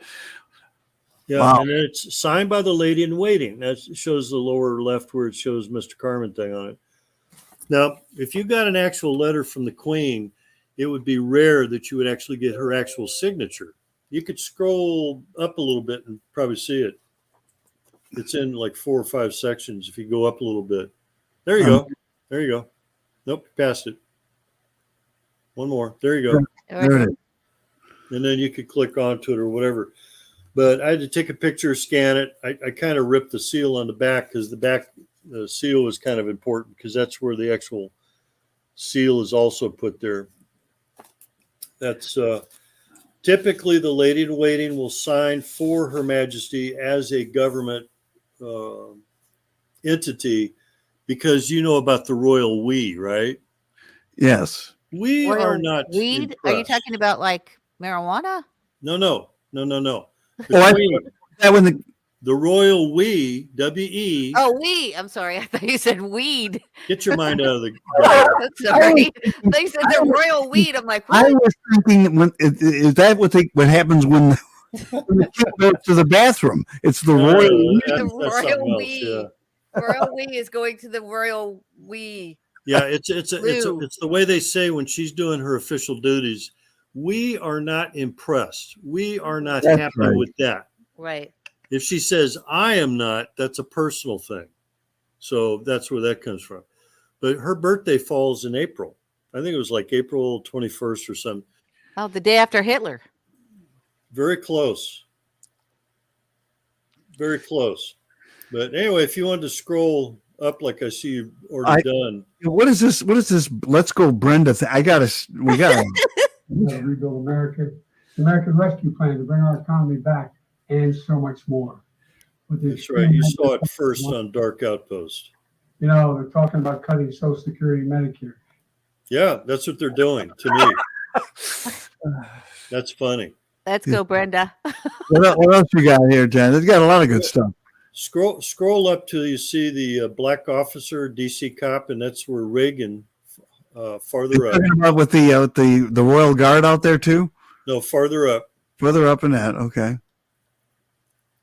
Keep going. Oh, there's Joe. Sure. Right there. Okay. This officer. Now, if you look at that, that's a picture of the gun shooter or any of the photography people that were actually facing Reagan. That would have been what Hinckley would have seen if he was pulling a gun out and shooting at Reagan. By that time, he was just barely shooting. Reagan had his left arm up. That's where he got hit with a flechette disc, which is like the size of a dime. I'll pull up a dime for people so they can see. It's very small. Okay. And jagged edged. So if you can imagine that photographer that took that shot, he had already been shooting just split seconds before that, by the time McCarthy, who's looking to his right, looking at the camera. Right. That's when he turned around, opened his arms up, and he got hit in the stomach or the abdomen and went down. Brady, Delahuntey, the cop, off to the right, already got shot by this time. This is right before they got hit, or right before McCarthy got hit, which was the last bullet. If you pull up John Judge on a YouTube, who's passed away by now, John Judge will describe that the sound effects, the sound waves, the sound recordings had already been dissipated and ended, but by the time Reagan actually got hit, and when they went in under X-ray, they couldn't find a bullet. That's the whole point of it. So they had two shooters, high-speed air pressure gun, maybe disguised as a camera. But if you look at the other picture below that, if you scroll down one more, Sure. that's the infamous picture where he's off waving to other people to his right, and then he turns and waved to the left when he got shot, allegedly. Brady, Delahuntey the cop, and these other two idiots that are DC cops, they're not supposed to look off to the right to look at the president. They're supposed to be looking off to their left in the crowd to look for people with guns like Hinckley. Joke. Sarcasm. Yeah. Okay? It's so stupid. And even the fact that there's a guy with an umbrella out there is another deal. So that could be also something else. Right. But those guys got hit because those other idiots with badges with the DC Metropolitan didn't do their friggin' jobs. They weren't. Now, this guy, I don't know if you can see my cursor here, but this guy must be the photographer that was taking the other picture. Well, yeah, there's a couple of them in that area, but you can't even see Hinckley. See, that's the point. No. I think I might have sent you the picture with Hinckley later, but it was so covered up, it was hard to get to because by the time they scrambled, they were all over him. So if you scroll down a little bit, you get to see the picture of the guy that I interviewed in '76. Hinckley today. And then the one Hinckley today. Yeah. And this is the one, this is his mugshot. Yep. 3/30/81. And you talked with him when in 76. 76. And he was already talking about 5 years. This young woman here, Jodie Foster, at the time. Exactly. She was cute. She was cute in that picture. She was barely college age, maybe, or probably before that. But I think Penny and I talked about this too, because there was a picture of her when she was doing Taxi Driver. And Taxi Driver, she might have been even 14 in the Taxi Driver movie. I think she was. So, yeah, so if that's the case, that's rather young, especially even for Hollywood to be putting minors in a movie pretending or portraying a prostitute. Right. So, nothing new there. Yeah. So there's the historical landmark placard that's actually on the side of the Hilton Hotel. Now, if you turn around, look off to your left is Embassy Row. Yeah. Connecticut Avenue. And that's where a lot of the embassies are. And right across the street from that location is the Church of Scientology, L. Ron Hubbard, and a couple other interesting businesses in that area. It's near DuPont Circle as well. That's where Robert Merritt used to meet with his little contacts and have a little tete-a-tetes with them and then report intelligence through the Metropolitan Intel Unit, who also reported it to the White House Secret Service, but they never said Secret Service. It got to Nixon. Nixon eventually pulled that guy in and had him brought in by Secret Service agents on midnight after 12 o'clock to talk to him at 1 or 2 in the morning. That's when he gave him a special document related to a meeting in Edwards Air Force Base with Dwight D. Eisenhower, a la connection to Laura Eisenhower. Mm-hmm. One of our previous guests. Yes. Anyway, that's the 5G tower thing. You could scroll down. I'm wondering if this was a little bit about what Fritz Springmeier was talking about. If you heard the interview. Oh, yeah. He was indicating that if they wanted to, but the problem is if you've been chipped, if you've had the shot. I just talked to a gentleman in front of a supermarket 2 days ago when I was buying some food, and he was doing a petition. Petitions are a waste of time, folks. Dominion servers, voting is a waste of time. I'm trying to get people up to speed. That's what Springmeier said. He said, unless you're at the local level. Yeah. And the gentleman I was talking to, He's off a little bit, but some of those people are destitute and they're trying to get money and get people to sign signatures or whatever. His wife took the shot and she died 6 months ago at age 63. Mm. See what I mean? Yeah. They're putting the exact junk, the nanoparticles, the graphene oxides, the mercury, the aborted fetal tissue, and all the other junk. I mean, I've already looked at all the other whistleblower doctors and Carrie Madej, Batard, Rashid Batard, and all the other ones, and Emmanuel, all of them, and I watch Arliss too. So there you go. We get that information for everybody. Carrie Madej back in the program. I had her on about a year ago. Wow. I want to get her back in the program. It's been a year. So yeah, I was just looking at her stuff just recently because I've got a contact. She was in that plane accident, which I'm not sure was an accident. Well, I don't think it was either. Who was that you just said? Dr. Carrie Madej. She's done a lot of research on the COVID. Madej. Madej. Her first name is Carrie, Carrie. She actually found that there was these living worm-like, parasite-like structures within the vaccine.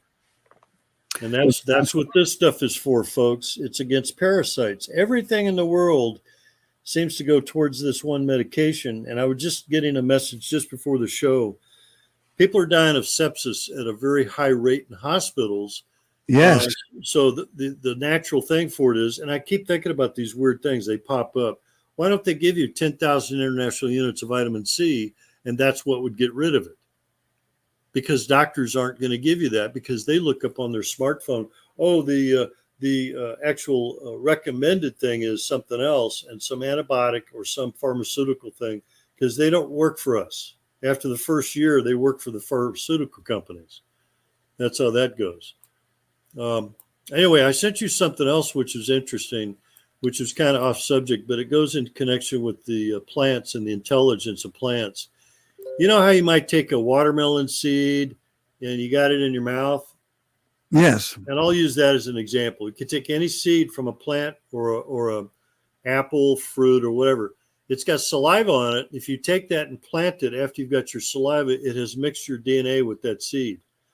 Oh, wow. Apparently, the seed has intelligence enough to adjust the plant to your needs. So if you're deficient in a certain type of food or vitamin, it will readjust the structure of the plant when it grows to adjust to what your needs are. So in other words, if you eat the plants which have been infused with your own saliva, it's going to be good for your own body. Yes. Okay. Think about it. We've been doing that for centuries or millions of years, and now they're out there doing all kinds of stuff to make it GMO, right? But how does that jibe with the law that they just passed in California? Yeah. And in a couple of other states, Colorado, I believe, being one of the other one, we're starting in 2027. Instead of being cremated or buried in the ground, you're going to be composted. Yes. And what the hell? And what if you die with some communicable disease and you put that in your garden and eat that? That's not good. That's not good. It wasn't clear because I was thinking two different things. You got cremation, and some people take the cremated remains, put it in a potted plant, and then technically maybe that DNA, if it was able to be viable, would mix with the tree when it grows up. So if you want to take Aunt Mary or whoever and bury them in your yard with the plant itself, and it'll grow and produce fruit from it, I don't know. Maybe you feel comfortable with that. But if you take the actual compost, it's not describing whether they desiccated it, dried it, freeze-dried it, or cremated the stuff to ash level. So that's that's interesting. But it was also signed on a satanic day too. Yeah. Right. Well, you have to put that in for Gavin Newsom so you can get credit for that one. Gavin. Yeah, we will. We'll. By the way, nothing on Robert Connors yet. And he was the one that was describing he had the last audio of Michael Jackson before he died. Right. That was the 23rd, right? Right. And if the government didn't come up with everything by the 23rd, as if he's got that kind of power, then he was going to go full blown whistleblower stuff on everything he knows. I'm still waiting. Okay. It's been 3 days. Maybe on the third day thing. Maybe. Maybe, I yeah, don't know. maybe he'll rise on the third day. Well, we'll see, because he hasn't been killed yet, to our knowledge. I also was talking about some stuff on Uncle Adolf and Ava Braun, Yes, I which saw that. ties into Steve Wilkins stuff, who we need to get on, because we were talking about the Spear of Longinus, because people And are these assuming. books. Yes, exactly. The thing about the Spear of Longinus is it actually touched the side of Christ. It's going to have DNA on it. And Hitler used to stare at it for hours at the Austrian embassy. What's the first country he went into when they invaded? Austria. Right? That's the first thing they grabbed. Ever since then. The problem is, this was a discussion I had with Steve over the weekend, because we talk routinely about stuff, is that they still put out the information that Hitler was killed on April 30th, 45, when in fact he was actually out of Berlin and traipsing all over the place to get to Argentina or South America. And he died on February 13th at 62, just to put that date out, if you want to mess with that date. Actually, but you're right, John. But there are more and more people who are agreeing with you that he did make it to Argentina and survived. Yes. More people are saying that than are buying into that April 30th, 1945 narrative anymore. But the way Steve explained it, and he'll explain it later, I guess, was that you have to kind of go by the narrative to do the other prediction. And we do stuff where we reverse numbers and all that stuff. I'll tell him something and say, "Oh my God, that's prophetic," and it looks it up in the Bible. I wanted to show you two more photographs on the Telegram. If you scroll down, all right, which is a photograph of narcotics being pulled out of a truck on a flatbed or some sort of a conveyance by Border Patrol. And this is what I would do at the border routinely when you catch them. They're not doing it exactly right, because you have to weigh them, you have to mark each one, you have to do all the stuff. You talking about this? Yeah, that's the video. Okay. And then if you scroll down one more, you'll see an actual picture of me actually unloading narcotics at San Ysidro at the international border, which was in an SUV, a Suburban. And there was a call of a port runner, and I was in the chase car. That was me driving the chase car. And we went up the road. I had a partner with me at the time. And I came back and I said, "Look, there's an SUV parked over there, and it's got a yellow slip. And it's nighttime and it's dark. And I could see really good at nighttime." So he bet me, "Oh, that's BS. That's not it. That's not it. I'll bet you $1 billion." I said, "Okay, you're on." And pulled around, parked right next to it, pulled the yellow slip, which is a referral slip, off the windshield. And that's the vehicle I'm pulling the narcotics out of within 20 to 30 minutes later. Wow. Okay. Wow. He lost the bet. Not to rub it in, but he knows who he is. I'm still waiting for that bet to be paid, right? But that's an example of what they do. That compartment's probably only a couple inches deep. And that's what they do to certain vehicles. When you see these vehicles over a period of years, like I did, you profile certain vehicles. You don't even look at the driver sometimes. You just go, "I want that vehicle." We have to contribute to John Carmen, folks. This man is an American hero. He's a patriot. He did his job, and he reported people that weren't doing their job, and look what happened to him. So if you got a Venmo account, there's a shining example of what this man has done for our country and why you should help him. So please, if you have Venmo, john.a.carmen@gmail.com, or you can always look that good again, you know. I was going to ask you, what was that thing on the top of your head in those pictures? Oh, my ball cap? No, it was no. That was my hair. It was just the color of my hair. The hair, right? Yeah, that's when I had hair, buddy.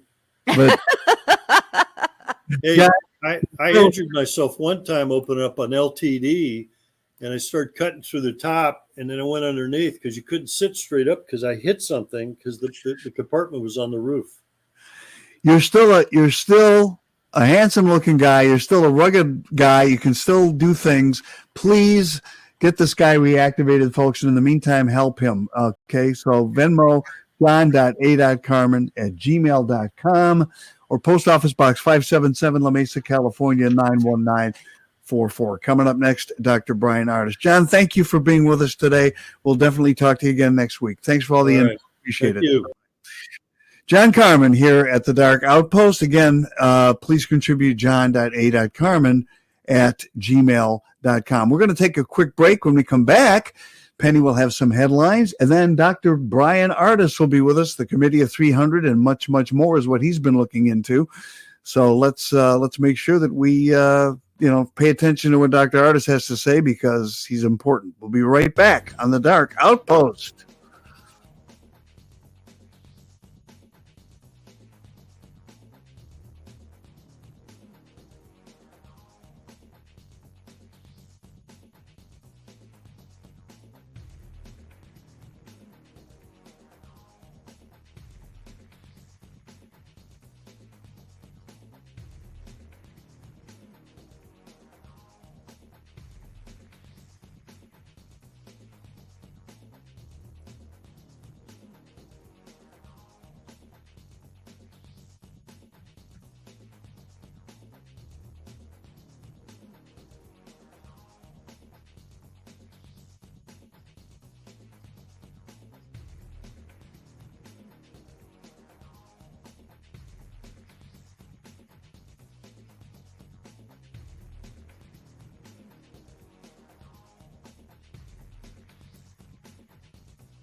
All right, welcome back to the Dark Outpost. David Zubrick and Penny L.A. Shepherd with you on this Monday, the 26th day of September 2022. And we're going to get to a couple of news headlines in just a moment. Before we do that, however, I want to talk to you about another great product that we have that you are going to want to try. This is something that I thought this was bunk, to be honest with you, when I first heard about it, from one of our regular guests who comes on the program from time to time. Her name is Catherine Edwards. And we talked about this, and I said, so she sent me some, and I tried it. Folks, I would not be without this. If you know that all of us have something called a third eye. It's also referred to as your pineal, or depending on how you pronounce it, pineal gland, which actually controls your intuitive skills. And if you want to open up your mind and be more intuitive and be able to pick up on things, there's a great product called Clean Slate. It's from a company called Root Products. You take about 10 drops of this a day. You can take it first thing in the morning. Doesn't taste all that great. It's kind of bitter, but it's a good product. And all of a sudden, you are more alert. You're thinking about things in advance. You're like one step ahead. It's great if you're driving, because it really keeps you alert to the road and all those kind of things. And if you are an intuitive individual or an empath or a sympathetic individual, and you like tuning into other people's thoughts and feelings, this will actually help you do it. And as I said, when I first thought of this, I thought, God, it's garbage. No, it works. It's worked for me. So I want you to go to my website, darkoutpost.com. Right on the homepage there's a link to Root Products, Clean Slate. Give this stuff a try. I think you're going to be very happy with that. And now let us bring in Penny Shepherd with an update on the news. And here she is. Oh, I'm okay. sorry. 1 second. Okay, so we were at right here. There we were. After this. Okay, after this. Thousands in Iran protest over the death of Masha Amini. Many have been killed in clashes with security forces. There have been internet blackouts to stop the spread of news. EU Foreign Policy Chief Joseph Borrell states people in Iran, as anywhere else, have the right to peacefully protest. EU decries disproportionate use of force on protesters over death of Mahsa Amini. 41 people have been killed in the protests, which have taken a violent turn, especially in Tehran. From Moscow to Siberia, protests across Russia are taking place over the war draft. Thousands have fled Russia. Russian Foreign Minister Lavrov walks out of UN meeting as West confronts Russia over war in Ukraine. Russian Foreign Minister Sergei Lavrov called Ukraine a totalitarian Nazi-like state before walking out of a UN Security Council meeting. Prior to that, U.S. Secretary Blinken called upon assembly members to send a clear message to Russia to stop using nuclear threats in the war against Ukraine. And Hollywood child actor, this is what we had talked about earlier. Yeah, right. Ryan Grantham was sentenced to life imprisonment for murder on Wednesday, September 21st, 2022. Ryan shot his mother, Barbara White, in the head while she was playing piano on March 31st, 2020. Ryan also planned to murder Prime Minister Justin Trudeau, I spelled his name wrong, but then changed his mind, contemplating a mass murder involving a friend of his from Simon Fraser University. His sister, Lisa Grantham, testified in court that her brother was a dangerous man. Ryan Grantham has been acting since he was a child. He's a Hollywood actor who starred in the Diary of a Wimpy Kid. He played the character Jeffrey in Riverdale TV series, who accidentally kills Fred Andrews in a hit-and-run accident. He also starred in Supernatural, iZombie, and Falling Skies. He also played the young Robbie in Way of the Wicked, starring Christian Slater. Adult Robbie was played by Jake Croker. Robbie in this movie, Way of the Wicked, was depicted as the Antichrist. The movie premiered in 2014. Now, we're talking about dates and such. In the Gregorian and astronomical calendars, March 31st is a day in which Easter falls upon. The movie was being written in 2012. In 2013, when the movie was being filmed, Easter fell on March 31st in an astronomical calendar. Oh, wow. Okay. So, when we're looking at all of these different deaths and psyops, we need to actually look at the calendars, and I've elaborated on that a little bit further as we go down the line, because I've got some videos and such. So Polish venue cancels Pink Floyd's co-founder Roger Waters' shows after controversial Ukraine letter. Pink Floyd's co-founder accuses Biden of huge crimes in Ukraine.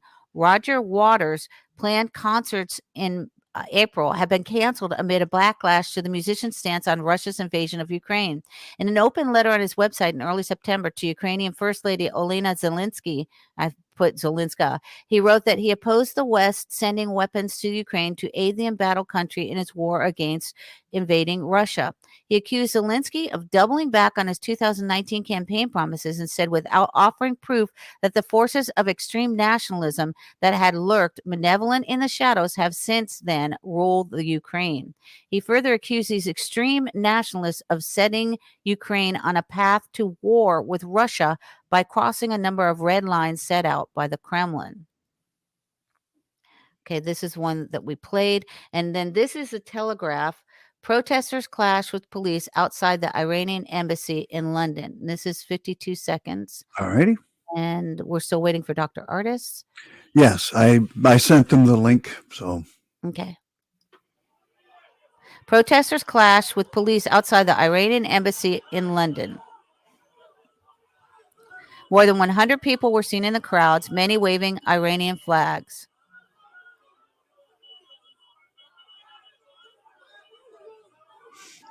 And you can just see them fighting the crowds back. Footage filmed by a BBC journalist showed the escalations. That's a massive crowd. That is a huge crowd. And wow. It's not enough police. We're gonna It far, comes after more than a week of anti-government demonstrations following far outnumbered. the death of Maha Amini in police custody. And this is global. This is around the world now. This isn't just, in Iran or in Tehran. Iran arrest protests flare anew hours after pro-government rallies. U.S. allows tech firms to boost the internet in Iran. Why? Because they turn the internet off. That's right, and they can do that. But we report that with an important caveat, a word of caution, and that is that France 24 simply cannot independently verify everything that's happening in Tehran, especially everything that's happening in other regions in Iran. We've had to rely mostly on social media, videos posted online, and overnight we monitored social media. And again, there were videos posted that purportedly showed protests, clashes between demonstrators and police. Again, can we independently verify every video posted online? We cannot. Can we, with accuracy and with confidence, report on the intensity, the significance, how widespread these protests are? We simply cannot. And that has everything to do with the very difficult circumstances here in Iran. There's severe restrictions. The government has curtailed internet access. Social media apps have been blocked.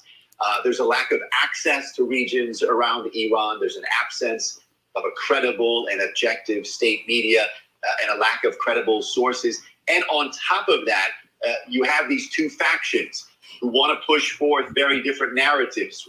One is an anti-government faction, both inside and outside Iran, that want to build up these protests and depict them as a significant threat to the government. And then you have the pro-government faction that wants to downplay these protests. Put all that together, it makes for very difficult journalism, very difficult to accurately report what's happening. But what we can say that the protests continue for an 8th consecutive evening, and it's becoming deadly. Some rights groups say dozens of people have died. Okay, so that's from it was actually from France 24 that initiated that video. All right. Okay, so now this is NBC News. This is 4 minutes. If Dr. Artis comes in, we'll stop it. And it's regarding Lavrov, who walked out on the UN meeting. A U.S. official telling NBC News today that what we saw from Russian Foreign Minister Sergei Lavrov at the UN Security Council meeting was another sign of weakness. They're talking about how Lavrov only... Okay, so you see, it's already tainted their precursor that it's another sign of weakness. Yeah, but yeah, that's the way they do it. Showed up for the meeting to say his piece, to give his speech, and then he left. In his remarks, he accused the U.S. of covering up Ukraine's crimes and called Ukraine a totalitarian Nazi-like state. Then he basically peaced out. Right after, Secretary of State Antony Blinken also spoke, or right before rather, saying Ukraine quite literally is fighting for its future. Watch. One man can end it. Because if Russia stops fighting, the war ends. If Ukraine stops fighting, Ukraine ends. It's coming as we're seeing some kind of extraordinary scenes out of Russia. People coming out by the thousands, Russians, to protest after Russian President Vladimir Putin called up more reservists to fight. More than 1,300 demonstrators have now been arrested. And look at what's happening at some of the borders of Russia. Tons of people lining up. They are desperate to get out. They are trying to get somewhere else. Aaron McLaughlin joins us now. And Aaron, everything that we're seeing overseas with Russia and Ukraine is against the backdrop now of what has gone down in New York at that General Assembly. Lavrov came in, said what he had to say, and then left, with Russia making clear this is not about dialogue at this point. Yeah, that's right. In the view of Ukrainian officials I've been speaking to, Russian President Vladimir Putin is trying to create the perception that he's burning all bridges behind him, creating no other option but to press on with this brutal war. And he signaled that earlier this week in his announcement of his intention essentially to annex occupied territories here in Ukraine if And when he does that, essentially, he's making it a constitutional obligation of the Kremlin to press forward with a full-scale war in defense of those territories as part of Russia.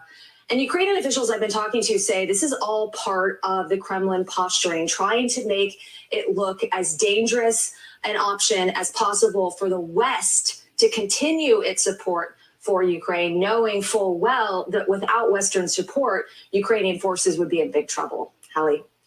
It's also interesting, as we talk about protests in Russia, we're seeing people trying to escape the country. Some of them, presumably, hoping to avoid having to stay and get caught up in the fight. You're in Ukraine. This is an escalation by Russia now. How do they see it?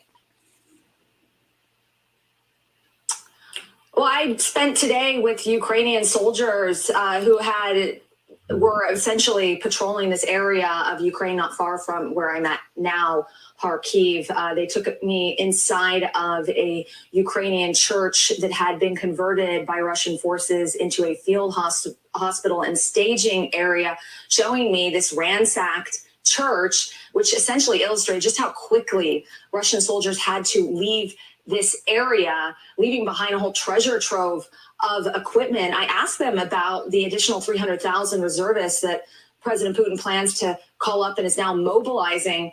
And they told me that this makes no difference to them, that they are going to continue on and that those reservists in their minds will die. Take a listen.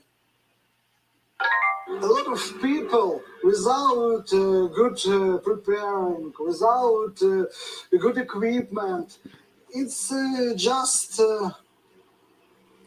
fresh meat for us. Fresh meat for us. And we're hearing from Ukrainian officials, including President Zelensky, appealing directly to those Russian reservists that are reluctant to participate in this war, that are now being called up, saying that if they come here to Ukraine, urging them to surrender, that Ukrainians will welcome their surrender, Hallie. Okay, so Thanks for watching our now the next one I have is, this is only about 2 minutes and 3 seconds, NBC News Today, and they're saying, I'm not going to die for Putin. So apparently he's facing, as I keep typing it, Putining. I don't know why I do that. Putining on the Ritz. So he's I like that. I actually have a little meme of him on a cracker on the Ritz. Putin on the Ritz. And that came also from Young Frankenstein. And Young Frankenstein, yes, I remember. Sings, Putin on the Ritz. He's learning how to talk, so that wasn't diminished. Okay, so here we go. Russians are saying goodbye to their sons as they head off to war. Draft orders have gone out all over the country. Hand-delivered summons to report for duty, often within hours. President Vladimir Putin has threatened to use nuclear weapons, saying the survival of Russia is at stake. Secretary of State Blinken called on the Security Council to take action. I don't know. I just, when he was appointed, I was like, winking, blinking, and nod. That's what I heard in my head. Yes. Right? Winking, blinking, and nod is a children's poem. Yes, it is. These reckless nuclear threats must stop immediately. At the UN, Russia's Foreign Minister Sergei Lavrov continued to push Russia's false propaganda, claiming Moscow is fighting neo-Nazis in Ukraine. Lavrov only showed up for his speech and then left, so he didn't hear criticism of Russia. Right? Because he left because they were already criticizing Russia before he got in there. And he was like, not having it. I'm just going to say my thing and eject. Moscow is looking to recruit 300,000 new soldiers to reverse recent and heavy losses in eastern Ukraine. But many Russians want no part of this war. And this is no different than any war that we've ever had in any country. You know, in Vietnam, people ejected out of this country like wildfire and, went to Canada. So this is nothing. This is to be expected for sure. Yes, exactly. Groups say around 1,200 protesters have been arrested and given draft cards. I'm not going to die for Putin, this protester said. Many Russians are trying to dodge. Said, I'm not going to die for Putin. The next thing you see him being put in a gulag, That is what it is. Draft. Failure to report is a crime. Flights to visa-free destinations are full or have become prohibitively expensive. There are long lines at the land borders of Finland and Georgia. And this morning, there's a new twist in the 7-month war. It's voting day in 4 parts of Ukraine occupied by Russian troops. Ukrainians in occupied territories face a yes or no vote on whether to join Russia forever. Critics say the vote is illegal, held under duress, and that the yes result is a foregone conclusion. The very international order that we have gathered here to uphold is being shredded before our eyes. We cannot, we will not allow President Putin to get away with it. Putin has said he supports the vote and suggested Russia will then annex Ukrainian territory as part of Greater Russia. The Kremlin is dismissing reports that Russians are trying to avoid the draft as exaggerated, even as Russian bloggers, lawyers, human rights activists are posting advice online for Russians to try and do exactly that, get out of military service by either getting fake doctors' reports or just leaving the country. Savannah? A key moment, Richard. Thank you very much. Okay. The next video we have is it's by a man named John Bacon. Before we get there, the next video we have, I've got it. The next video we have, I think you'll appreciate this one, is, ready for this? Take yours down. I'm going to put mine up. Okay. It's Putin on the Ritz. All right, that's enough of that. Putin on the Ritz. I had to put that up there. Go ahead. Okay. I love that video, actually. Okay, so the next video is of John Bacon. This is USA Today. I actually had to record this off of my phone. And he says, has the war in Ukraine hit a turning point? Developments in the war in Ukraine have made it abundantly clear that we've got a lot of war left in this conflict. So the question was, has the war in Ukraine hit a turning point? And here's what this man answers, what we know. Right. Ukrainians have been conducting a counteroffensive that has been far more successful, I think, than even the West would have imagined. Now, why is it far more successful than even the West would have imagined? Because the West is funding the war in Ukraine. If the Ukraine had not had the support of the U.S., do you think that it would have gotten as far as it's gotten, David?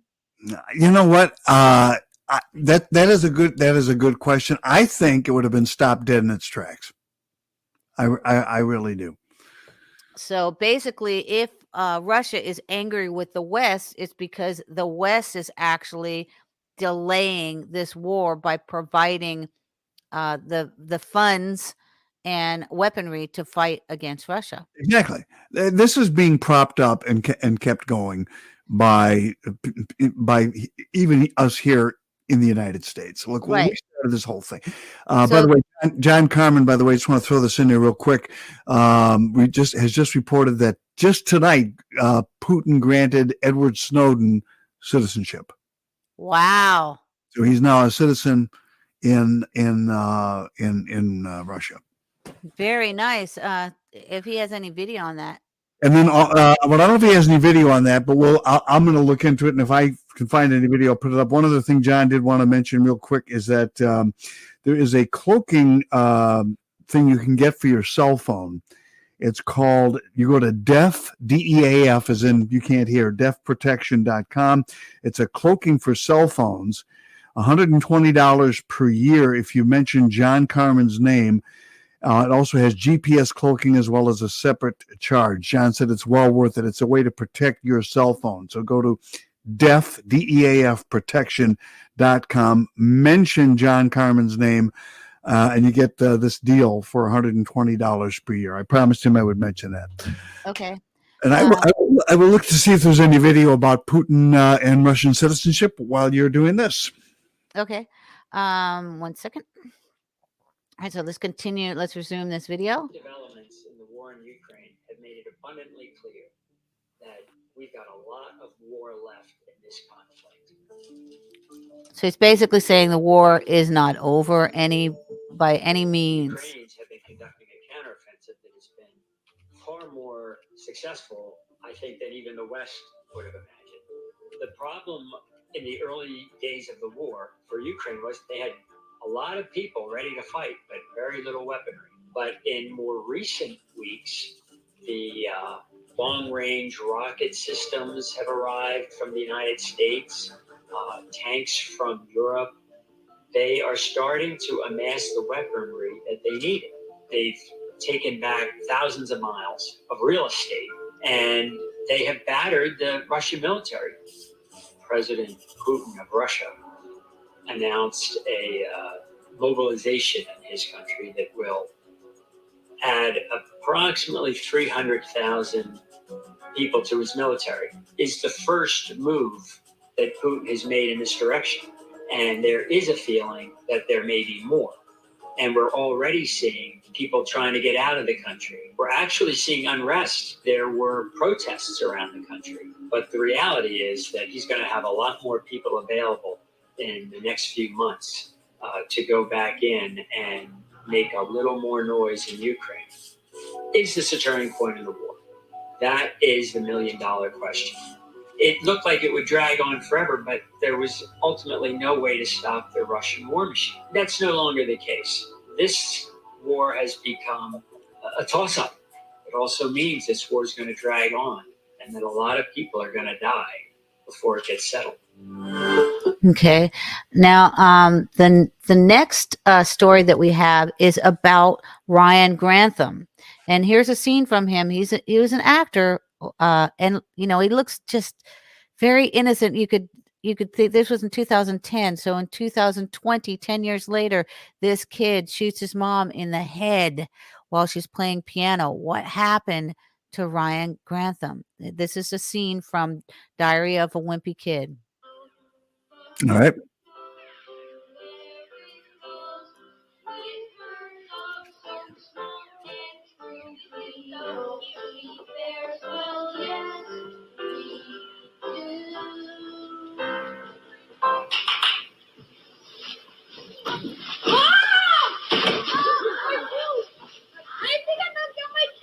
Perhaps we should cut out some armholes. You think? Okay, so he was involved in comedy. He was involved in a bunch of different films. So this is from ET Online, and it's Ryan Grantham gets life 14 years before he is up for parole for the murder of his mother. And this is just a horrific story, which I've given you a little bit of a precursor for. And he was also in Riverdale, so we'll get more in depth in his story. Star Ryan Grantham has been sentenced to life in prison for killing his mother, according to multiple reports. The 24-year-old actor was reportedly sentenced at British Columbia Supreme Court in Vancouver on Wednesday. Reports state that he will not be eligible for parole for 14 years. He told the police he did it to protect me, but it wasn't him.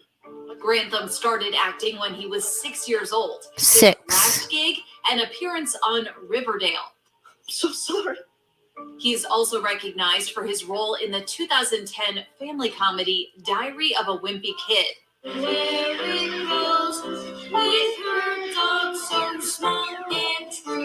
Grantham previously pleaded guilty to second-degree murder after shooting his 64-year-old mother, Barbara Waite, in the back of the head while she was playing piano in March 2020.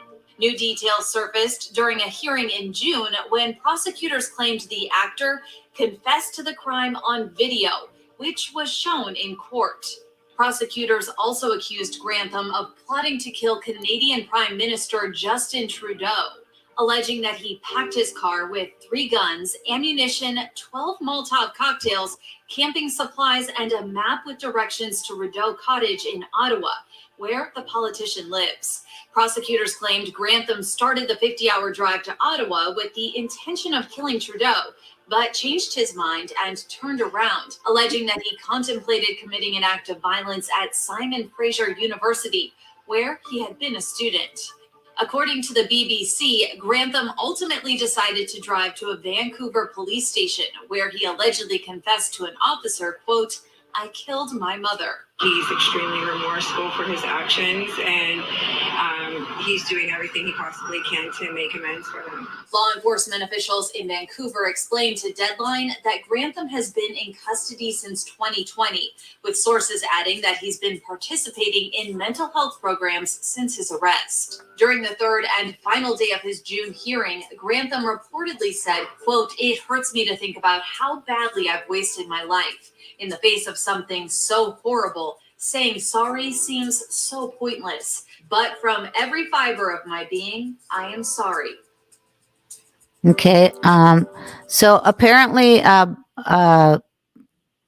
Brian's executive assistant, her internet went down. So Oh boy. Okay. He'll be with us shortly. Ex-Riverdale actor Ryan Grantham sentenced to life in prison for murdering his mom. Now they're mentioning like one of the things that he did, but Riverdale was I believe a television series. Yes. And interestingly, it was based on the Archie comics. Remember the Archie comic strips with Archie and Veronica and all that kind of stuff. Although it was a darker twist on that, instead of being a lighthearted comical thing, it was a very dark, almost like an R.L. Stine, if you will, version. If you know who R.L. Stine is, he writes novels for both adults and for like I'd say preteens and teenagers that are kind of like ghost stories, and they're kind of it's like a Nancy Drew Hardy Boys type thing, a little bit more serious, but with featuring the paranormal and the supernatural. And they kind of took the Archie comic strips and turned it into a more serious show and made it into a drama. Dang. Interestingly enough, I lived on 12 Riverdale Court. Did you really? Oh, wow. I did, with my NSA evil brother. So he's going to be jumping on in just a second. So former Riverdale actor Ryan Grantham was sentenced to life in prison without the possibility of parole for the first 14 years after he admitted to murdering his brother and also plotting to assassinate Canadian Prime Minister Justin Trudeau. So I just wonder, he had also been looking at the dark web, things on the dark web. Did he see maybe pictures of him on the dark web with Justin? Did he see pictures on the dark web of Justin with other children? Did he see pictures of his mother and Justin Trudeau? What happened to this kid? And again, the date that he picks, because I always look for the satanic holidays, right? But it wasn't actually in the satanic holiday. However, there were alternating dates in the satanic holidays. Let me see if I can find it. Okay, here's a satanic holiday calendar. So it was March 31st. March 20th, the date varies. Spring equinox, Sabbat festival, major fertility, orgies, oral, anal, vaginal, any age, male or female. And then it says 3 days before Ash Wednesday. Remember, 3 days before, 3 days after, which is a witch Sabbath. And then date varies. Good Friday, day of Passion, death of Christ, blood, human sacrifice, male only. And then date varies. Easter Eve day, blood, human sacrifice, male or female, adult. Wow. And then these are the dates. Is Dr. Artis here? He is. Let's bring him on in. We'll do the little commercial that we're going to do later. Let's bring Dr. Artis in right now if we could. I heard your internet was down, Dr. Artis. Well, not mine, but Christina's was. The moment I tried to log on to this, I kept reaching out to her, but she says her internet was down. I was like, "Where's the link? I don't see a link anywhere." Calendar. You know what? Penny will get the your direct link as well. So from now on, when we send it, we'll send it to you personally as well. Everyone actually contacts me on the phone too, so they just text me on the phone. Okay. Very good. Right, yeah, that'd be helpful. Thank you.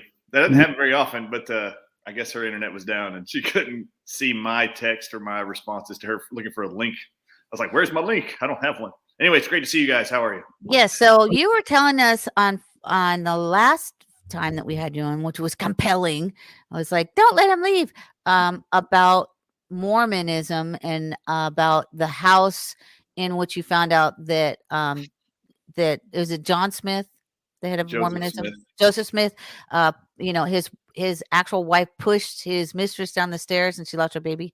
That's where we left off. Yeah. So yeah, I forgot we were talking about that. That was a fun conversation, actually, because I don't. Oh, I had a lot of email about that. They absolutely loved it. Everyone wants you to finish that. Well, this is, I think, a perfect topic for the Dark Outpost, don't you think? Yes, they do. Yeah. So I left this house wondering what else I didn't know. So just as a short recap, I walk into a house in Nauvoo, Illinois, which was a city established by Mormons early on with Joseph Smith as the founder. They built up this city to be bigger than even Springfield, Illinois.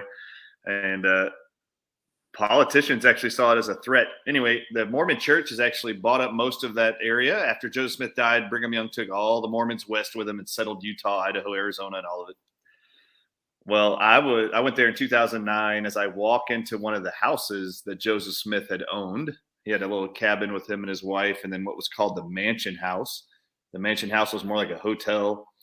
And when I had walked into that house doing a tour with this reorganized Church of Jesus Christ of Latter-day Saints that owned those two properties, they informed me of a story about this stairwell, this beautiful double stairwell with a banister in the mansion house of Joseph Smith and Emma Smith. And then this is in 2009. This is really where the shakeup of my testimony of who Joseph Smith and Emma Smith were was destroyed, actually. Oh, wow. It literally was destroyed. I learned then that there was a young single girl that was allowed to live upstairs who was a recent convert to the Mormon movement. And Joseph Smith had asked his wife, is it okay that she lives upstairs while she finds a man or builds a house? And she found one. She found a man, all right. Oh, yeah, she found a man, all right. Joseph Smith decided to be that man. And a few months later, Emma Smith discovered that this girl, the single girl, was pregnant with her husband's baby. Emma Smith throws her down the stairs out of rage and upset. And she, from the result of the trauma, this lady, Eliza Snow, lost the baby and miscarried from the trauma. Now, Eliza Snow went on to leave Nauvoo with Brigham Young and became eventually one of Brigham Young's 55 wives. But even till her death, never, ever said anything other to the contrary than her absolute love was Joseph Smith for all time and all eternity. And I'm sure there was a lot of reasons why she felt so close to Joseph. She was impregnated by Joseph and was told to be one of the spiritual wives of Joseph Smith. And so as a result of the promise that Joseph Smith would give to young teenage girls and married women, he would tell them in secret with a letter. He'd write him a letter and hand it to him and say, this is just between you and me. Don't tell your spouse. Don't tell your parents, and definitely don't tell Emma, my wife, right. Because they don't understand the dealings of God. So she wasn't white as snow?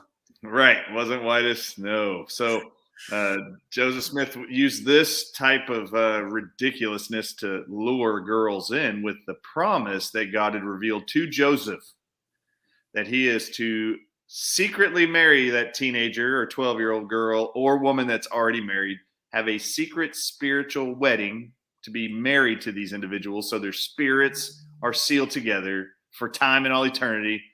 And the promise was if they would consummate this relationship with Joseph Smith through sex with each other, then their marriage to whoever they're married to, the woman would be married to, or the family of the young girl, parents, grandparents, siblings, all of them would be guaranteed salvation in heaven with God Almighty forever. Oh, he did not.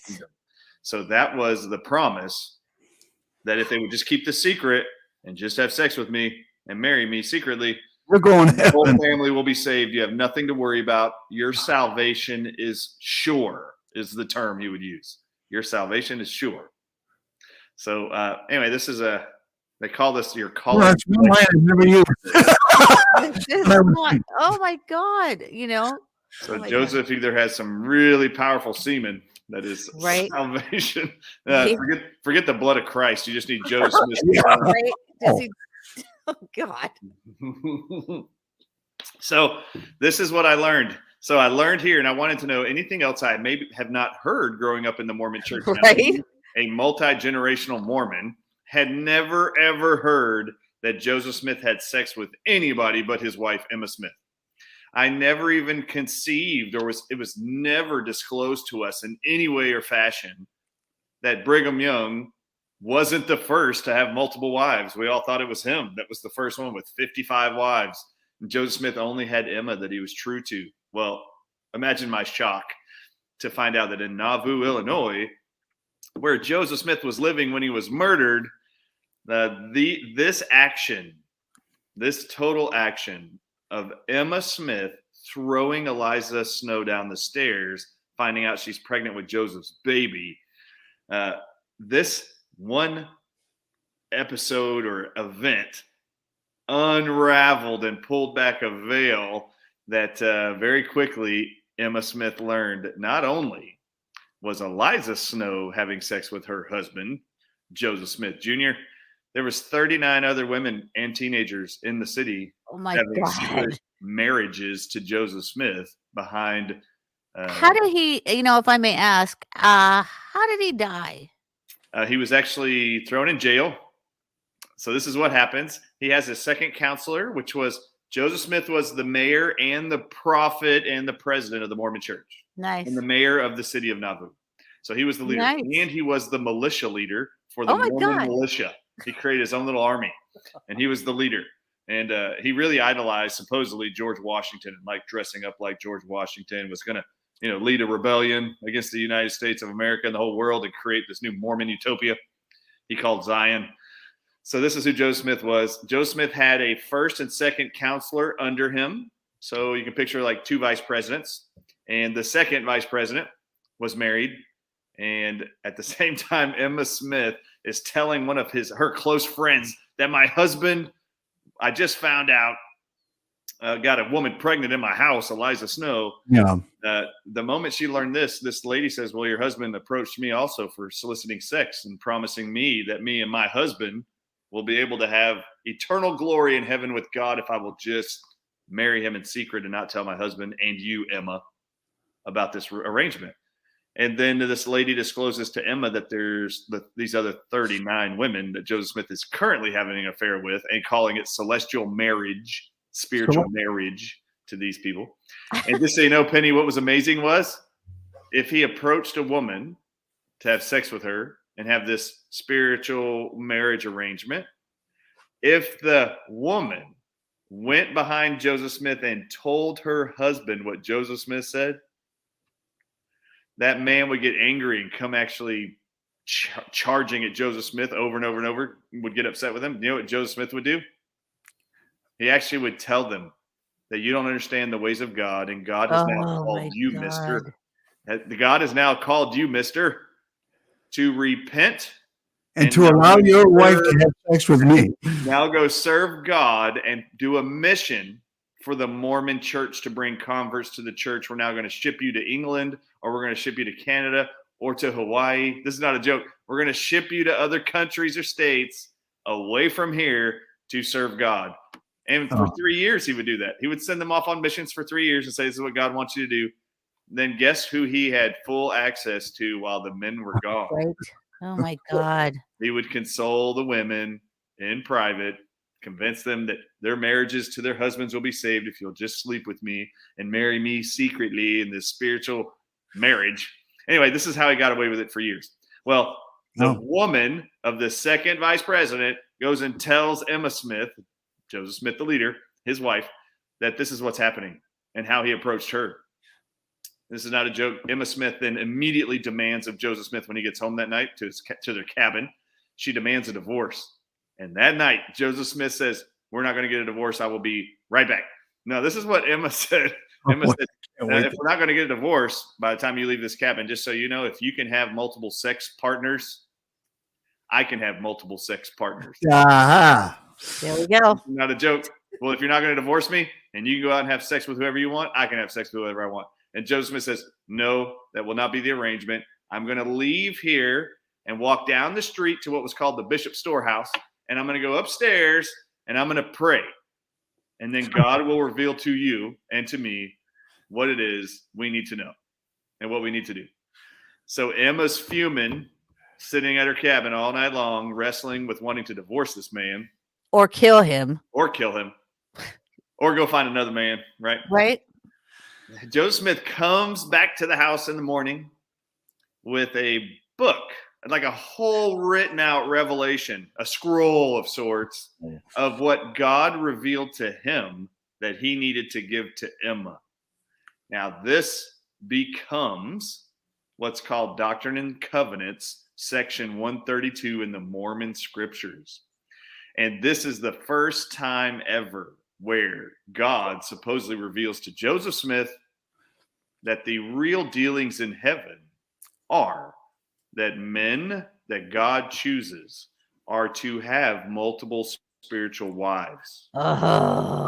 But women can't have multiple husbands. It only works. It's a one-way street, right? And this is exactly right. And inside this really long revelation disclosing polygamy for the first time explained in writing, God supposedly told Joseph Smith all night long, it is now time to reveal to Emma what it is and why it is that God is requiring Joseph Smith Jr. to have multiple sexual partners and secret marriages to women. And that this is sanctified of God, but then literally in the writing, and it's in the Mormon scriptures, condemns Emma forever, ever even suggesting that she is to have another sexual partner if he's allowed to. Wow. I'm surprised she didn't throw him down the stairs. This is not even a joke. It actually reads that she will be damned. She will be destroyed by God, is what it's written. God will destroy Emma Smith if she decides on her own to have another sexual partner. That's what it says. This does not work in the opposite. This is only God's design for man. And that eventually, Mormons do believe this, that when you go into heaven, there's not going to be very many men there. There's a lot more righteous women that are going to make it to the highest degree of glory than there are men that are going to make it there. So these choice select worthy men are going to need a whole bunch of women to be assigned to. So in heaven, it will be like a pride of lions, one male and a whole bunch of females. That's how heaven will be like derived. the 72 virgins. It's like I was just going to say, just like the Islamic thinking of 72 Vestal virgins. That's right? him.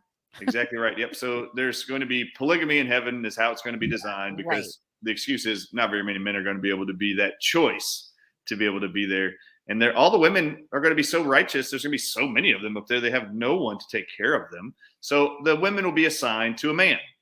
And there will be a whole bunch of women to this one man. And that one man will, with all of these women in heaven, create spiritual children that they will then populate other planets as they become gods in advance. But the only ones that can become the gods are these one really worthy men that have all these women now assigned to them in these aspects of heaven to go create multiple worlds, millions of children, billions of children eventually. That's the whole setup in the great lie. Well, this is what I did not know. You asked me how he died. This is how he dies. I would assume it's a heart attack. Yeah, you would think so, right? Get all women. So Joseph Smith walks down with this new letter to hand to Emma, and Emma reads it, and Emma's furious. She knows this is a fraud. She knows this is a lie. This isn't a revelation from God. This is Joseph Smith trying to convince his wife, I'm not cheating. Picks up a skillet and kills him. I'm not cheating on you, Emma. God's making me. This is what he says. He says God showed up with a sword and held it to Brigham Young's head and Joseph Smith's head and said, you will practice polygamy or we will smite you. This is what they say. Wow. This only came up after Emma got upset, by the way, and found out all this crap was going on. Right. Okay.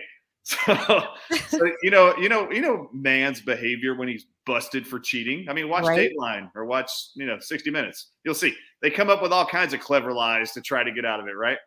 It's just what they do. So this was his attempt. And you know what the most famous lie is? It's right here. Here it is.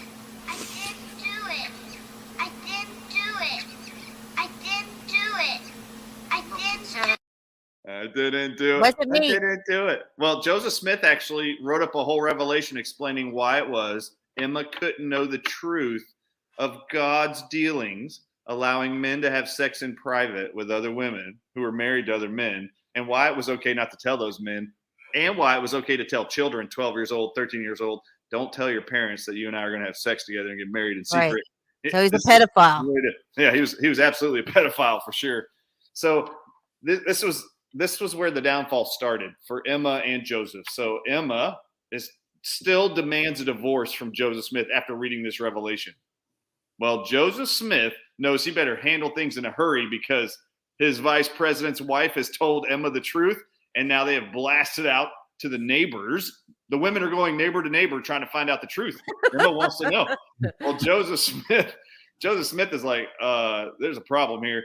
And his second counselor, the second vice president, who he approached his wife for sex and celestial marriage, as he called it, that guy was so angry when his wife came and told him the truth as a result of Emma finding out and now disclosing all these affairs are going on all over the place. The second counselor, second vice president, decides on his own to build in Nauvoo, in the city, his own printing press. And he pulls all of his money in, gets all of his buddies together who are all Mormons, and they build this printing press. And they print one newspaper, one.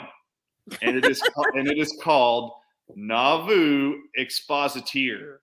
That's the title of the newspaper, and it literally means Nauvoo Exposed. And all he does is write out the testimonies in the printing press. One paper, publishes one print, and puts it on the doorstep of every single house in the town. It is every single affair Joseph Smith has had, and every approach. Inquiring minds want to know.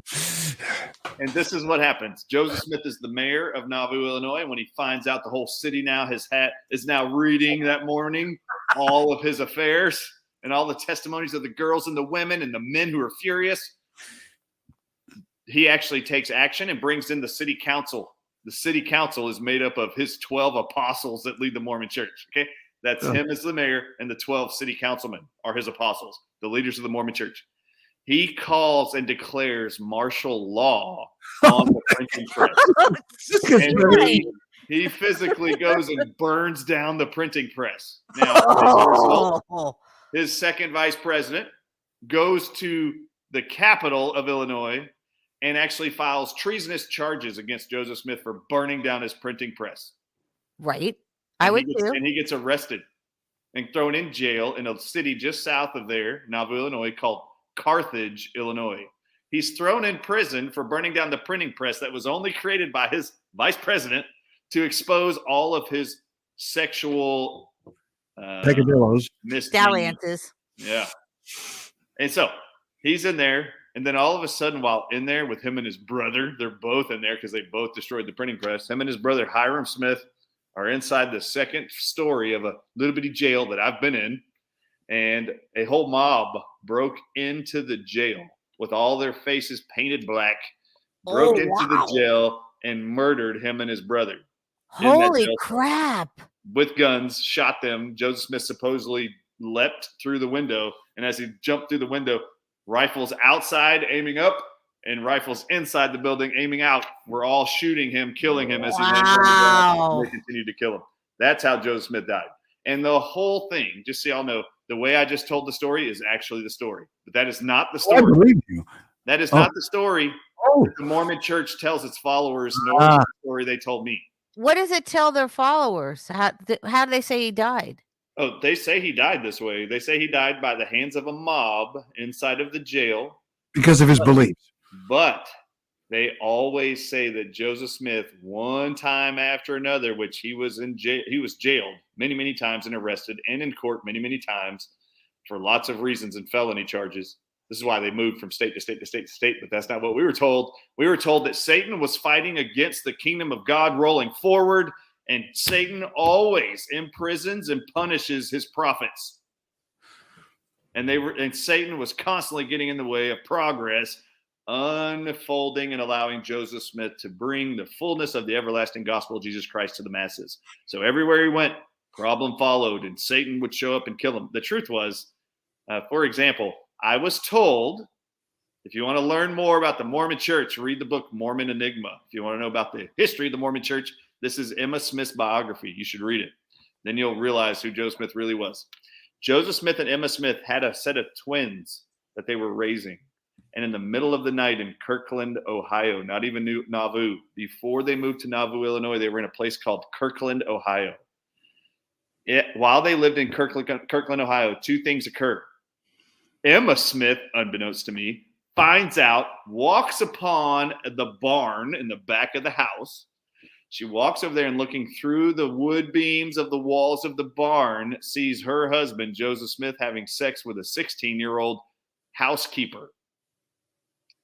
Her name is Fanny Alger. Well, Emma Smith then demands a divorce and wants to leave him. The 12 apostles of the church come to the house, convince Emma to stay with Joseph Smith. It would destroy the church if you make the people aware that he had an affair with Fanny Alger.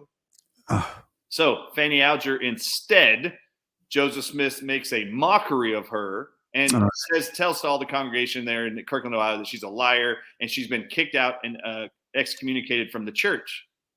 And she does leave the church, but gives birth to Joseph Smith's child later and actually marries another man in another part of Illinois. All right, so they moved from Kirkland, Ohio. In Nauvoo, he is actually in Kirkland while they're still. He actually solicited sex with a 12-year-old girl, told her not to tell anybody, gave her a note, said, "You're going to be one of my spiritual wives." That little girl was 12. That little girl ran to her uncle's house and handed the note to her uncle. In Kirkland, Ohio, I have heard my whole life growing up that Joseph Smith, so persecuted by Satan for being so righteous, in the middle of the night in Kirkland, Ohio, while him and his wife Emma and their two children were asleep, in the middle of a cold wintry night, a mob breaks into the house, pulls Joseph Smith out into the street, and tars and feathers him just to try to stop him from bringing forth God's gospel. For example, they would use this quote from the Bible all the time: "A prophet is never accepted in his own land." Right? So they were saying Joseph Smith is a prophet, not accepted in his own land, and Satan is persecuting him. This is the story I was told. And there's paintings and depictions, and these stories are told us as children. Joseph Smith, because he was so righteous, was so persecuted by Satan that he was even pulled from his house, beaten, stripped naked, tarred and feathered. And the cold weather that went into the cold wind that went into the home when the mobs broke into the house, the cold weather and air got to the children and the young son. There was a boy and girl twin set. The young boy died as a result. These are called the Murdoch twins. Well, supposedly the son died as a result of the cold, and this was just one more evidence that Joseph Smith, like Job, was just allowed to suffer and suffer to be proven worthy of God's love. Okay, this is what we were told. Now, this is what actually happened. Joseph Smith approached a 12-year-old girl in Kirkland, Ohio, with a note and said, "If you will have sex with me, your whole family will be saved in the celestial kingdom. Don't tell your parents and don't tell my wife. They don't understand the dealings of God." This little girl took off running and went and ran to her uncle's house and gave the note to her uncle. That uncle grabbed the only Mormon doctor that he knew was a Mormon in that town, grabbed that Mormon doctor and said, "You're coming with me tonight." That uncle grabbed all of his best friends in the Mormon church that he was related to, and they went over to Joseph Smith's house in the middle of the night, dragged him out of the house into the street, stripped him naked, held him down, and then told the doctor to castrate Joseph Smith. Wow. They were worried if they did it, they would just mutilate him and he would bleed out to death. They wanted him to be castrated and live a castrated life forever as a reminder that you don't mess with my niece or solicit sex from a child. This is what they were going to do. Well, as they stripped him down and held him down butt naked in the street to be castrated by this only Mormon doctor, the doctor, upon looking at Joseph Smith, said, "I cannot mutilate this man," and then walked off. And the men that were holding this guy down, Joseph Smith, this pedophile, they held him down. They knew they couldn't castrate him because they didn't want him to die. They wanted him to suffer. So they dragged him into a field, and they beat him almost to death. And then they tarred and feathered him. That was the reason why they did that, to make a mockery of him. And then those people left the Mormon church and left the area of Kirkland, Ohio. Well, this pedophile didn't stop. He just moves to another city, another town, starts over, continues to steal from his followers their money, their possessions, their souls, takes their children, obviously. the Mormon doctor that Joseph Smith had there. Later, we find out that Mormon doctor, the reason why Joseph Smith had him at his disposal was as he impregnated girls or women, he had this one person perform abortions, grotesque abortion techniques, so that the women didn't have children or the girls didn't have Oh children. my God. To expose the fact that Joseph Smith was doing this. This is the way he kept it hidden. So We're gonna Joseph Smith really was. We're going to have to pick this up next time, Dr. Artis, because we ran out of time and we're just up against the clock. But stop. But don't. This is what we're going to pick up on next time. I will pick you up right here because I'm like This enthralled. is riveting, and I want more and more people to hear about this. So we'll stop right there, and we'll pick it up next week, and we'll continue with this interesting story. Dr. Artis, who's coming up on your show this week? This week, who's coming up this week? I don't know, but it's going to be really good. I interviewed him last week. Yeah, that's it, man. I do like 100 interviews a week. I'm like, who is that? Hold on. Let me tell you. Don't go anywhere. Hold on. I'll tell you. Hold on. Don't leave. All right, okay, that's fine. Don't leave anywhere. I'll tell you. No, not that one. Okay. Oh, this is a really good one, actually. Okay. So I had to look it up on my calendar because I filmed it the other day. Okay. Her name is Dr. Jennifer Taylor on the Dr. Artis Show. Nice. Very Jennifer good. Taylor is a chiropractor. She's actually showing research. There's a research study being done right now that long haulers' COVID symptoms looks identical, behaves identical to post-concussion syndrome. So we actually show images post-concussion, pre-concussion, after chiropractic treatment, after long haulers' COVID. It's phenomenal.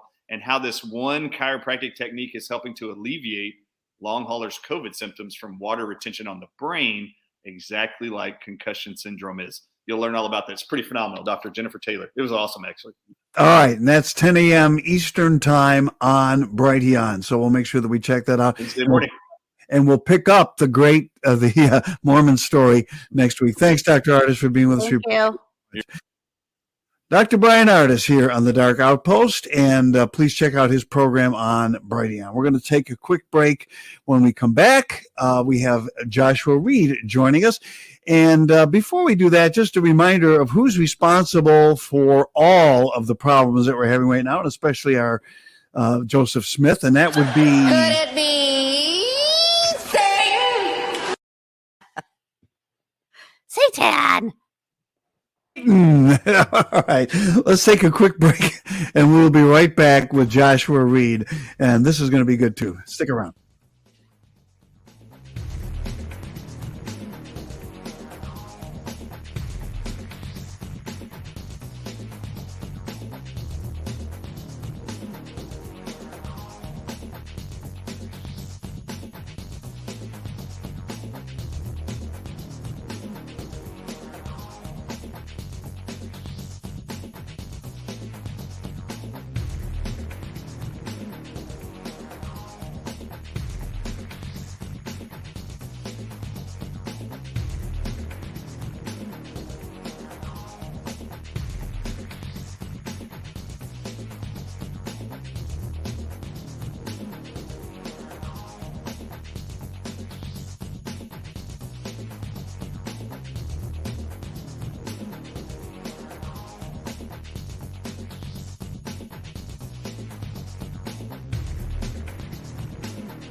All right, welcome back to the Dark Outpost. David Zubrick along with Penny L.A. Shepherd with you. And joining us in just a moment will be Joshua Reed. Before we do that, real quick, I just want to remind you folks of something.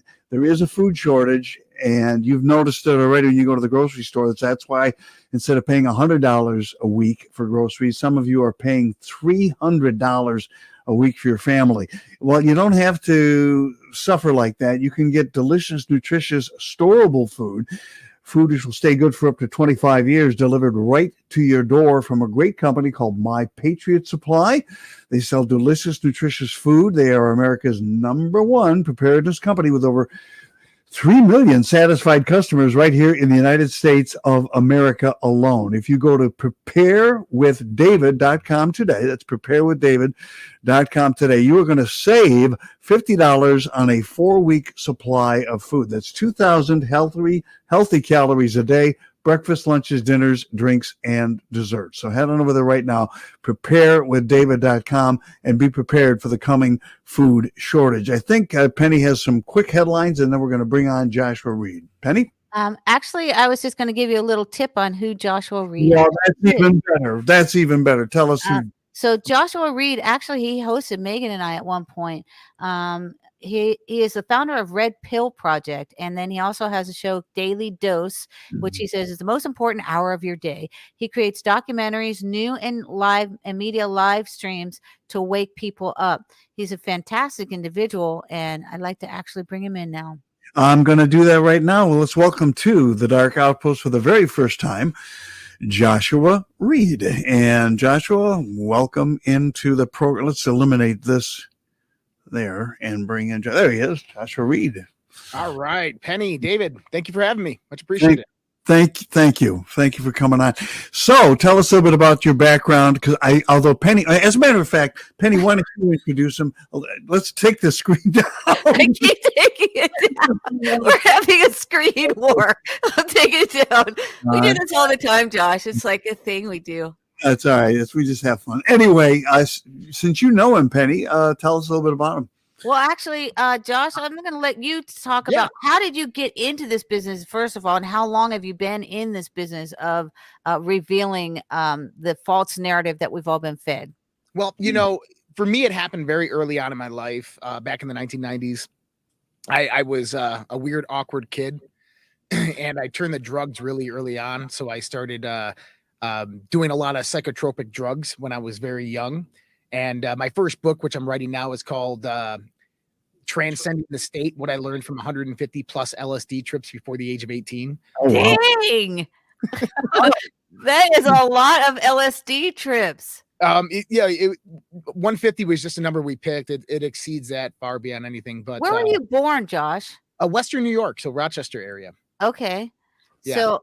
So you're born, what led you, like, can you just give us a little bit of background about like your growing up and then go to the LSD thing? Yeah, no, I 3 older brothers, grew up in Western New York. It was cold, lots of snow.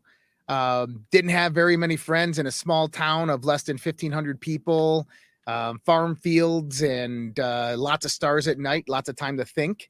Came into what I call being. There's so I've studied since I started doing LSD when I was younger. I started reading a lot, read the Bible. I read a lot of different esoteric philosophies. I read the works of Buddha, the Upanishads, the Madhvatta, right? I read all these various different contemporary religious books, philosophical books. And, you know, I really took to kind of myself and going inside myself to try to learn and understand the truth. That's where I got introduced to shows like Art Bell, Coast to Coast AM, and started listening to a lot of those guys and started doing my own research early on. And what ended up happening is that I started having certain breakthroughs. I started realizing that your spirit, your soul, right? It comes into your being. It's not something that is just innate there when you're born or conceived in the womb. It's there, but it has to grow. It's like a seed and it has to blossom. And so that was kind of my journey through my teenage years, is trying to understand that growth and to really bring about that resonance within inside myself to learn who I am, what Socrates would call the know yourself, or ipsum te gnosis, right? And so I actually then I had obviously I was doing a lot of drugs. And so that is never a good thing in your teenage years. And I became really destabilized. I joined the military at 19. Oh, wow. Joined the United States Navy and did 10 years there. Did the funny thing is I did counter narcotics in the military. Oh, that's hysterical. Right. So I went clean and sober, did counter narcotics in the military, went down to the South Pacific, and we did interdiction operations with the Coast Guard law enforcement detachments down there. And I was a member of the Visit Board Search and Seizure Team, which we worked security detail for them. And I had a life-changing event when I was 20 years old. And we were down about 100 miles off the Galapagos Islands. So if you go to South America off the coast of Peru, and what we were finding out is you learn kind of how all these operations operate, but they basically smuggle drugs through various different waypoints. And so they have like what's called logistic support vessels, which will refuel these go fast speedboats. Sometimes these LSVs will have the drugs on them and they'll just do different waypoints. They'll transfer it off to another boat, until they can get it into Central America and take it up in the United States. Well, one thing that I didn't know when I was into this was that they also did a lot of human trafficking.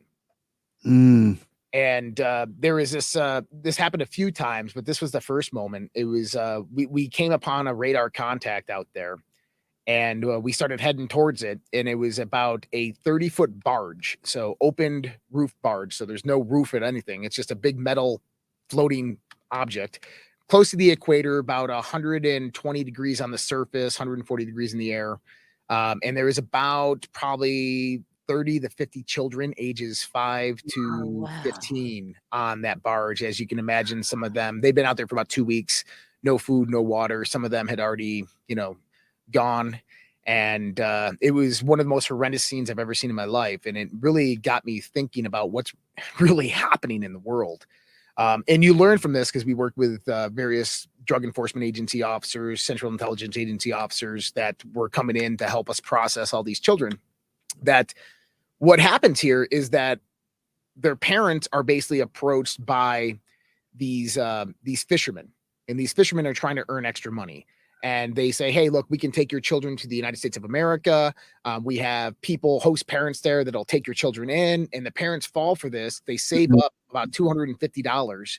They pay the $250, and the fishermen take their children, put them on the barge, take them out in the middle of the ocean. They drop them off at a waypoint, and then the fishermen leave. And then the human traffickers come in from usually Central America, and they come and pick up these barges and then take them into Central America. Well, the problem is that you're talking about people who aren't using the highest end technological navigation. And those waypoints, well, those barges drift. And so 7 out of 10 of those vessels are never found. And so you have vessels full of children that are never found again. And this happens week after week after week. And so when they get them into the Central America, they'll take them up on a homage up to the U.S.-Mexico border. We know how that works. It's happening right now. And then they'll get them over the border, and those children will disappear forever. And when I learned about this, I was just devastated because I obviously privileged American, right? I don't have white privilege. I have American privilege. And we go around the world not realizing how good we really have it in the United States. And we get to see a glimpse of the world outside and realize how dark it really is. And, I started researching heavily on various different topics at this point, came across people like Phil Schneider and everything like that. You get into the whole alien agenda, you get into all these other things.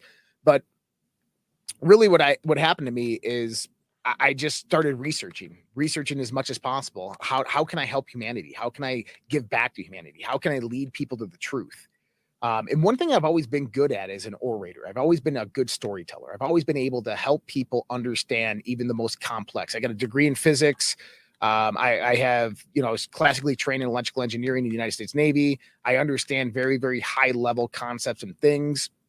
Went through my life in the early 2000s after September 11th, kind of in denial that anything really bad happened. My ex-fiance woke me up. She worked for the United Banks of Switzerland, which had a major telecommunications hub in the World Trade Center. And she said, that hub had never been down for more than a minute and a half for maintenance. On that night, it was down for over 4.5 minutes. Oh, wow. And she goes, those were my accounts that were in there. She was a senior account executive. And she said when we brought the accounts back up, over $4.8 billion was gone. And she goes, the only way that can happen is if the people at the top of UBS knew that event was going to happen. Of course. And they took that money out before. And she goes, so you need to investigate. You need to investigate that, because the military that you support, and I was active duty military this time, is a part of this, is a part of the cover up. And we eventually drifted apart because of this. And so September 11th was a big wake up call for me. And we go from September 11th to the Patriot Act. We go to the Barack Obama administration. I was still military at that time. I was stationed in Washington, D.C. At the Washington Navy Yard. I was doing physical security for senators and congressmen out there. And you just saw how dense it was, how you could cut the air with a razor blade. It was so thick. And nobody liked Barack Obama. And you could tell he was an outsider who was infiltrating the country at this time. And that's when I really started to get into the Patriot movement. So I was actually one of the first 100 Oath Keepers back in 2007. I don't associate with them anymore. Stuart Rhodes, good guy. I knew him from back in the day, but, went away from that route a long time ago. And then I just started really studying hard into understanding who these people were that really wanted to rule the world, who allow these crime syndicates to flourish so they could make tax-free money, who control the world from the backside. And so I started studying esotericism and occultism very heavily, and getting really deep into it. I know I heard Dr. Brian Artis here, and you guys were talking about Satan and that type of thing. In the conceptualization of these people, the elites, the globalists, of what they know and believe in the sense of information of what this stuff actually is, it is completely different than what the average person thinks. And I mean, it's a rabbit hole. And this is what I do is I help, they call me the red pill, and they call me the red pill because I take people down these rabbit holes of understanding that kind of see how someone else is perceiving something, how someone else is understanding something. And so I studied that for a long time, and it really gave me a base roots. And then when Donald Trump came out in 2016, this is after Pizzagate and all this stuff, and obviously our world was crumbling down and destabilizing during this time. Donald Trump said he wanted to build a wall. And I understood how significant that was, because think about this. Those parents in Ecuador and Peru and Colombia and Venezuela are selling their children away because they believe their children can get over that border in the United States of America. And when you talk about rules of force or rules of engagement, you have number one is a physical deterrent. That means that if I carry a pistol on my hip, that is a telltale sign that I'm willing to use it. So it causes people not to produce any violence or crime because of the fact that I have a pistol, right? So I have this physical deterrent. And when Donald Trump said, I'm going to build a wall, what happened? 72% decline in the amount of human traffickers coming over that border within the first year. The reason that happened is because there's no kids that wanted to come over the border because their parents weren't sending them, because their parents knew that their kids would not be able to get over that wall. It was a physical deterrent. And that's when I knew that this guy was serious and that he was really trying to help the people, at least in that context, right? And from that moment, it just kind of grew. I mean, the whole 17 movement came about, and there was a few other things that came about, and I jumped on board and I started sharing my knowledge. And I got ejected from social media a few years ago, as everybody else. I've been ejected 3 times, and I decided to create the Red Pill Project. We have a motto there: never believe anything that you hear, no matter who it is that tells you it, no matter what authority they possess or profess, unless you can prove it with your own experiences, through your own volition and through your own research. And I think that is something that holds true today, is that we should never believe anything simply because somebody says it. We should go out there and investigate. And that this is one of the biggest problems today in the world with media and manipulation and information warfare, is that information has been utilized against us, and we are in complete bombardment day in and day out with information that is meant to manipulate us. I did marketing for a long time before I kind of got into this movement. And one of the things that we do in marketing is you want to emotionally affect somebody. And what these politicians have done, what mainstream media has done, is they've taken marketing principles and they've applied them to everyday news to change the narrative. They've applied it to social and cultural issues to change the vote. And they do it through social media. They do it through the regular news and media. They do it through mainstream media. And in occultism, studying occultism, you actually learn this process. It's actually a process out there of how to influence somebody's emotions. And there's something called micro-emotional stimulants. And what it is that you slowly over time introduce people subliminally or subconsciously to these small micro-emotional stimulants. And so it's just through conversation, it's through words, it's through images, whatever it might be. And you do it for weeks or months or sometimes years. And eventually what's going to happen is their emotional body inside of them is like a cup of water. Eventually it's going to fill up because of that emotional stimulant. And then at the right time, you come in and you provide this massive overload, which causes them to make an emotional reaction. And when they make that emotional reaction, it's supposed to benefit that person. And so this is how marketing works. This is how dark magicians work. This is how a lot of the aspects of today's society works. And so I just came up with the understanding that we should hypercritically analyze all information that comes into our senses. We should never accept anything simply because somebody says it. That if a piece of news comes across, we must investigate that news to its source, to its foundation. Find out who it is that's writing that article, why they're writing that article, what connection do they have with it, what is their background. And this is kind of where I've taken the Red Pill Project today and my podcast, The Daily Dose. We look at things at this very extreme level because we understand that people are being manipulated out there and that people are being led to the slaughter. And it doesn't matter if it's the left or the right. It doesn't matter if it's white or black. It doesn't matter if it's the truth movement or it's Antifa. Is these people who are controlling the upper echelons of the world, they've infiltrated every movement. They've infiltrated all information. I had Max Egan on my show this last weekend. Max Egan is phenomenal. If you guys haven't checked him out, please do. He's the Crow House. But he said something to me that made a lot of sense. He said, a lot of these conspiracy theories that people are talking about today, they're distractions. They're distractions away from what the truth really is. And the truth is this, is that inside of you is a being that is waiting to be woken up. Inside of you is a light that is waiting to shine. And that the more and more that we think about the darkness in the world, the more and more we think about the globalists and the genocide and everything that's happening in the world, the more and the more we're going to get that. And what we need to do is we need the law of attraction. You're talking about the law of attraction. In other words, the more you think about it, the evil and the bad stuff, the more that we're going to get. The more we try to think about the positive, the more that we're going to get. Yeah. So think about it in the sense of a global consensus or a global consciousness. Is that the more and more the global consciousness begins to focus on one thing, the more and more the energy of the planet begins to shift towards that one thing. In occultism or esotericism, we call this the law of cause and effect.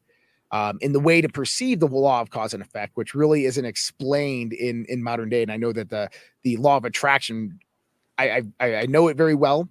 There's about 37 other laws that go into it. And the law of cause and effect is one of the primary.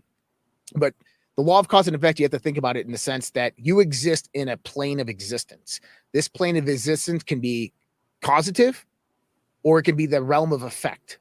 If you live in the realm of effect, we know these people. One of the best things that one of the analogies I use is if you get a paycheck for working for somebody else, you're getting a bribe to forget about your dreams and work for theirs. Yeah. Right. And so that's the realm of effect, is that you're reacting completely in your life to somebody else's dictation, somebody else's action. You're not doing it for the benefit of yourself. You're doing it for the benefit of someone else. That's the land of effect. And this is where manipulation comes in and information warfare comes in. But in the realm of causation, what happens is that you have this process that occurs within your mind that puts out these reverberations and signals into the universe. And then you go out and you perform action or you say words. And within those words, you have intention, you have You have emotion attached to them, and it goes out and it has a ripple effect in reality, and reality reacts to that. So you become the primary causer of reality, producing your own reality for your benefit. And a lot of people in the world have forgot how this works. And so when we start looking at what's happening right now, is the causers in this world, the people out there making the changes for the benefit of themselves, are the globalists. This is the elitists. These are the people out there that are changing the world. And in a very, very sadistic sense, they are getting rid of humanity because they don't believe humanity is worthy. They don't believe humanity has rose to the occasion to care for the planet. They don't believe that humanity has the intelligence that they do, that humanity isn't able or capable of understanding the knowledge that they know that they've kept from us for millennia. And so this is what is happening right now, the Great Purge. And this has been forecasted by every major religion that has came around. And in occultic science, we know this in the sense of how our solar system actually operates, that evolution is built directly into the universe, into our cycles of the universe. And what I mean by evolution is not Darwinian evolution. What I mean is the expansion of consciousness, is that we all have this light or soul inside of us. And that light and soul is meant to grow. It's meant to expand. It's meant to understand. It's meant to come to reason with its being and learn and love its creator. And this process is built within the universe, and our ancestors told us about this. If you remember the Travis Scott incident in Houston, where they had all the ball concert in Houston, yes, yeah, where they had all the ball symbology, and the people were looking off to the right, having seizures and dropping dead. Well, that's very similar to a lot of these videos that we're seeing come out of China and India right now. I think that was a dry run of what they're planning on doing, but the symbology of the Travis Scott concert was really what these people are trying to do. If you look at Facebook's new logo, it's the figure 8. It's the infinity symbol, which is meta, and it means beyond God, that which is beyond God, or 8. Now, the number 8 in meta was also a theme within the Travis Scott concert. The reason is because they're ushering in a new age, and there's telltale signs of actually this happening. The Queen's death just occurring was one of the finalizations of that stage, and King George coming in, which probably won't be, or King Charles coming in, which probably won't be very long. I think a new guy is going to come in right after him. I think he's going to be removed. But in April 4th, 2021, in Egypt, they had a ceremony, and it was called I forgot what it was. The Avenue of the Kings. And what they did is they took all the new kingdom of ancient Egypt and they moved them from Karnak to a museum in Cairo. Okay. Basically, they laid to rest the new kingdom of Egypt. Now, why would they do this? 7 months later, they opened up what's known as the King's Road. The King's Road goes from Karnak to Luxor. Now, what's interesting about the King's Road is there's no date that King's Road's ever been open. And I know from research that King's Road opens every 2,160 years. And it ushers in the new age. And so the King's Road, by the way, is 1.7 miles long. 1.7 miles long is very significant because the Egyptian god Osiris died on the 17th. 17 is the number associated directly with Osiris, as well as if you go from Orion's belt to the left and you go to the star Sirius, it's at 1.7 degrees declination. This is, in astrotheology, this is representative of the god Osiris. And so the reason why they put the old kingdom to rest and then they opened up the King's Road is because they're ushering in a new age. And so it's no surprise that just a year later, the Queen dies. We know she's probably been dead for quite a while. Well, I think she's been dead since 2015, but they just announced it. Yep. And then they delayed her day 0. So she has a 10-day procession, right? They delay her day 0. Led by a goat. Led by the goat of Mendes, right? And so they delay it by 1 day. So the day 0 actually happens on the same day of the harvest moon, which is interesting. You're right that, and then they had the goat that led the procession. And then they also did another special thing at the end of the ceremony. When the Queen's casket was removed, they did what's called the breaking of the wand ceremony. Breaking of the what? Breaking of the wand. Now, in 1952, when Queen Elizabeth, before her coronation, she was actually initiated into a Druidic order. And there's actual video of this out there. And to kind of give you an idea, is the Druidic order is a long deviation of the Hyksos pharaohs from ancient Egypt, right? So you have, you could say that they're Atlantean or whatever, but these pharaohs migrated out of Egypt into Northern Europe. And a lot of them established what we know today as the Druidic orders. So she was initiated into the Druidic order in 1952 before her coronation. And it's called the Order of the Bards. And she was given the title of a seer, S-E-E-R. Now, what's interesting is the Hyksos pharaohs in ancient Egypt are also known as seers. And so her death actually marked the end of this dynastical age, the end of this last processional age that we just left, which would be the age of Pisces, entering into the age of Aquarius. And when we start to look at this in a kind of a time frame of how the planet actually moves, if you watch our solar system, or actually, I'll take you through this. It's called you ever heard of an analemma? I have not. Okay. So if you sat and watched the sun in the sky every day at noon, over the 365 days of the year, the sun would actually produce an analemma, which is a figure 8 in the sky. Oh. The top of the figure 8 is the summer solstice, the bottom is the winter solstice, and the middle is the 2 equinoxes. And so then again, we have this symbology of the 8, right? If you watch the new moon over a 29.5 day period, it does a figure 8 through the sky. And this is just an observational thing that happens when you look at it from Earth. Well, if you watched our solar system from outside the galaxy, our solar system, as it goes around the 230 million year cycle around the galaxy, is going to go up and down through the galactic center. And when it does that, it's going to form a figure 8. And so you have a solstice at the top, a summer solstice, you have 2 equinoxes, and then you have winter. Correct. The winter, obviously, we know that this is where we get the idea of rebirth. December 21st is the shortest day of the year in astrotheology. The sun goes to the lowest point on December 21st, and it basically dies there on the Southern Cross. It stays there for 3 days, and this means that it does not increase or decrease 1 degree every day. And then on the 25th, it starts rising again. Yeah. This is what Saturnalia was all about. And this is when in the Council of Nicaea, when they adopted pagan traditions, they incorporated these into modern day Christianity. Yes. Yep. And so this process that we're talking about here is this birth and rebirth. This is the story of Osiris. This is the story of Krishna. This is the story of all these ancient pagan gods. This rebirth thing, though, is really reminiscent of what's happening here. It's what's happening with our star as it moves through the galaxy, what's happening with our planet as it moves around the sun. And it's marked by these processional ages, and it's called the Great Calendar. And right now in our processional sequence, where we are in the galaxy, is we're on December 21st. And so this is not just any processional change of an age in the age of Aquarius.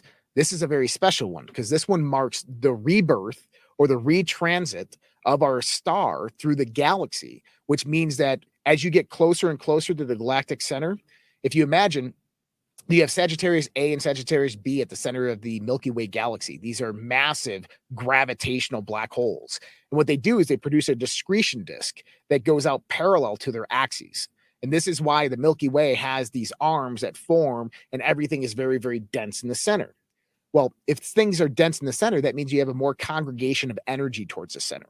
And so what's happening is we went to the lowest energy point within our galaxy. And now we're beginning that transit back up, which means that the energy, the vibration, the frequency of our star system is going to get more active. It's going to start increasing.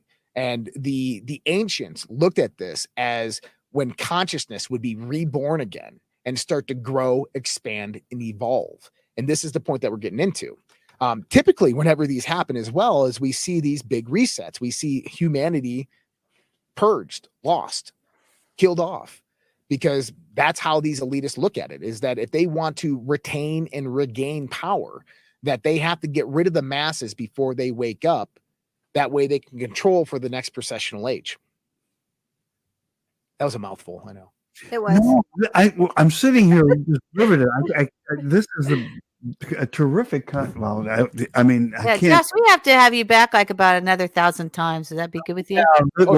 One session with you is not going to be enough. You're a fountain of wonderful information. So when you were woken up to all of this, what was and awakened? I hate the word woke. I hate that. I don't like it either. You were awakened to this. Forgive me. What compelled you to get this information out there so quickly? So I actually studied what we would call white or light magic for a long time, understanding kind of a lot of this stuff. Right. Weird things began to happen in my life, and I decided to put it away, to close the books. And I started to bring it back around 2015, 2016, just because I felt this void in my life. And I started studying some very different things in occultism. One of the things was Solomon's Temple. Every Christian out there understands and knows Solomon's Temple. And my objective was to go out there and find out the true mysteries, to uncover the temple. And when you research this in an occultic perspective, you got to remember everything has various different meanings. Everything has more than one meaning, and they're all analogical. So when I started looking into it, we start breaking down the English word Solomon. And so what you get is soul and moon, sun and moon, right? And so sun and moon in occultism means left and right hemisphere of your brain. Yes. Right. And so when you go into the temple, right, there's two cherubim that are sitting there that guard the temple. And they're known as Jacquin and Boaz. Now, Jacquin and Boaz, they have two flaming swords, but they use their magic of trickery, an illusion, so you can't find the door. But when you get inside, there's 12 houses of bread, and then you get the Holy of the Holies where the Ark of the Covenant is. And so I started researching this and meditating on it and going deep within myself to figure this out. And one day it just came to me that left and right hemisphere of the brain, Jacquin and Boaz, your eyes.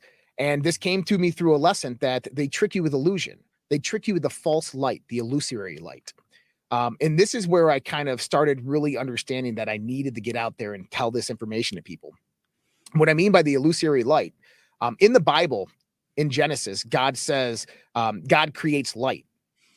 And then I always ask people, where did he take the light from? Well, he separates the light from the darkness. He pulls the light out of the darkness. He separates the two. And I actually say that this is the creation of the angels. That this is where the pantheon of angels was created. Right there. And what you get is you get this dualistic perspective, the twin angels that are created. And in the Bible or occultism, what you have is Adonai and Lucifer that are created at this point. Now, Adonai would be darkness. And then Lucifer would have been the light pertaining, and you gotta understand occultism. I'm not trying to offend anybody here, but when I say Lucifer, this is not Satan. Okay, completely different. We have to put aside Christianity for a second. This predates it. Okay, we can call it Prometheus if that's better, right? But basically, what it is the soul, the body, and then Adonai would be matter, right? And so when we start to look at this, we have a light that derives from Adonai or Lord in Hebrew. And this light is the light that comes from matter. This is the light that comes from our sun. This is the light that comes from the lights that we have in our rooms, right? These are false lights. The reason they're false lights is because what they do is when light hits your eye, it goes down your optic nerve to your cerebral cortex. Your cerebral cortex is the deepest, darkest spot of your mind that has never, ever experienced light before in its existence. It's never seen light before. Okay. But all light that's coming in is electrical waves that go back into your cerebral cortex. When it goes back there, your cerebral cortex puts it all together and says, this is what's out there. But it's its best interpretation of what's out there. It's never experienced or even seen light before in its existence. And so it's tricking you to believe that this is what's happening or this is what's out there. This is what they call the false or deceptive light. And this is what Jacquin and Boaz are actually doing.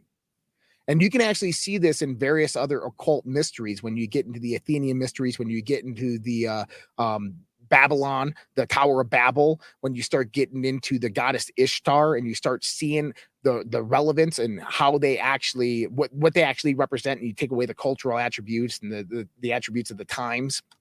and you start pulling back the veil, you begin to see the truth of what's really here. For instance, Moloch. Has anybody ever heard of Moloch? Of course. That's who they sacrificed the children to. That's who they sacrificed the children to. At Bohemian Grove. Bohemian Grove. That's right.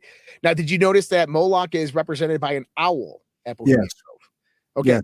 I'm going to let you in on a little secret they probably don't want me to tell you. Is that, did you ever notice there's always a light in front of the owl? Yes. Usually it's a fire. Yes. And what they're worshiping as Moloch is not the owl. It's the shadow cast behind the owl. Interesting. Now, what happens when you cast a shadow of an owl? What happens to its ears? They elongate. Oh, and it becomes Satan, in other words. That's your modern day Satan, Moloch, Baal. Okay. So this actually goes back to a mystery of Athena, the goddess Athena. Now, she was the goddess of wisdom, of knowledge, fertility, right? But she was born out of the forehead of Zeus. She had no mother. She was born out of the forehead, the third eye of Zeus. She was born of all the knowledge of all the gods. And see, Athena, she didn't trust mankind with the knowledge. So she hid the knowledge. She occulted it. And where did she do with it? She hid it in the darkness. And this is represented in Roman mythology through Minerva. Minerva was represented by the owl. Athena was represented by the owl. See, Athena, Minerva, gave the knowledge to the owl. And the owl watched over it into the darkness. And so what you start to see within these old Akkadian, Canaanite, Mesopotamian, different religions is the worship of this knowledge. But see, when you go back to that idea of the false light, right? There's two lights. There's the light produced by matter, and then there's the light of the soul inside you. Very important. When you go to find the knowledge in the darkness and you find the owl, that's what they're doing. They're shining the false light. The light of fire is a false light. It's the light produced by matter, which means that when it casts a shadow, that's the deceptive light. That's the deception. That is Satan, Moloch, Baal, whoever you want it to be. And when you worship that, that is the false doctrine. But if you looked upon that owl with the light inside you, that's when the truth comes out. That's when the knowledge is revealed. And so we get this idea of Solomon's temple that Jacquin and Boaz are just your eyes. And so you have to look within to get into the temple. When you get into the temple, there's 12 houses of bread. Now, the 12 houses of bread, 12 disciples of Jesus, 12 constellations in the zodiac. These were actually really expressed greatly by Dr. Carl Jung in the early 1900s when he talked about the various different archetypes. Michael Desarian will talk about this as well, is that the zodiac is an inner representation of the different attributes of humanity. And I think that they're actually expressed through our DNA, that our DNA expresses these various attributes which are innate within inside of us, maybe part of a genetic lineage or a genetic memory, something like that. But we have these 12 different archetypes. And so what the ancients believed is that if you went into the doorway of Solomon's temple, you have to navigate the 12 houses of bread. Navigating the 12 houses of bread is getting through the various different archetypes of your own mind, mastering the different archetypes of your mind, how to get around all the problems in life and how to understand the various restrictions or impedances that can come about and going around them. And then you can enter into the Holy of Holy, which is the Ark of the Covenant, which is the contract with God or the seat of God, of where you find yourself. And in occultism, this is what it means, is that you navigate these 12 archetypes and you find the seat of God, you find that soul within inside you, you find that seed within inside you, and you can finally allow that soul, that seed to blossom. Well, this is where it gets interesting. So I'm doing all this research in 2016, and I came to all these conclusions. I wrote it all down, and I was going to take a shower because me and my buddy were having a fire in my backyard that night. And I come from I'm O negative. I have a bloodline that is very, very psychic in a sense. That we have a lot of intuitive stuff happen to us. A lot of weird craps happen to us. And I'm taking a shower, and I do this thing where I close my eyes and I shift my awareness to my right side of my brain. I don't know. It's easy for me to do, pretty easy, but I shift my awareness to my right side of the brain, and I can kind of get into this area of download where information can come in. Wow. And I go into the shower and I kind of shift, and all of a sudden in front of me is this 7-foot being, looks like a gargoyle. It just looks like a 7-foot lizard person right in front of me. Wow. Immediately I'm like, stop. The water. Who or what are you? Right. And it says, when the student is ready, the teacher will appear. And I said, okay, well, what do you want to talk to me about? And it says, I want to talk to you about Solomon's temple. And it started giving me all this information pertaining to Solomon's temple and the Ark of the Covenant, Ark of the Covenant, Ark of the Covenant. And I take it in and I said, great. What's your name? It says, my name is Yael, Jael. I said, okay, great. Thank you very much. And goes on its way. Now, this isn't a normal thing for me, but this isn't something that's unusual to me. This kind of happens often, right? I don't think about it. My buddy's like, did you ever look up the name? I'm like, no. And so we looked it up, and sure enough, there's a biblical character called Yael. And she stabs a king in the left eye. I'm like, oh, that's kind of odd, right? Well, a year later, my grandmother passes away, and I go to New York for her funeral. And my mother is 100% Christian, absolutely just completely involved in the church, big on Revelations and massive student of the Bible. And I'm telling her this story, and she goes, oh no, Josh. Oh no. This has got to be a demon or an evil, right? And I'm like, well, I don't know, Mom. And she goes, hold on. She goes and gets this book and dusts it off, right? She opens it. It's Angels and Demons of the Ancient World. And she opens it up and she goes, what was the name? And I give her the name, Jael. And sure enough, it's under the angels. And it says, Jael is a cherubim and the guardian of the Ark of the Covenant. Nice. And I almost pooped myself. I was like, no. And your mom's like, it's okay. Yeah.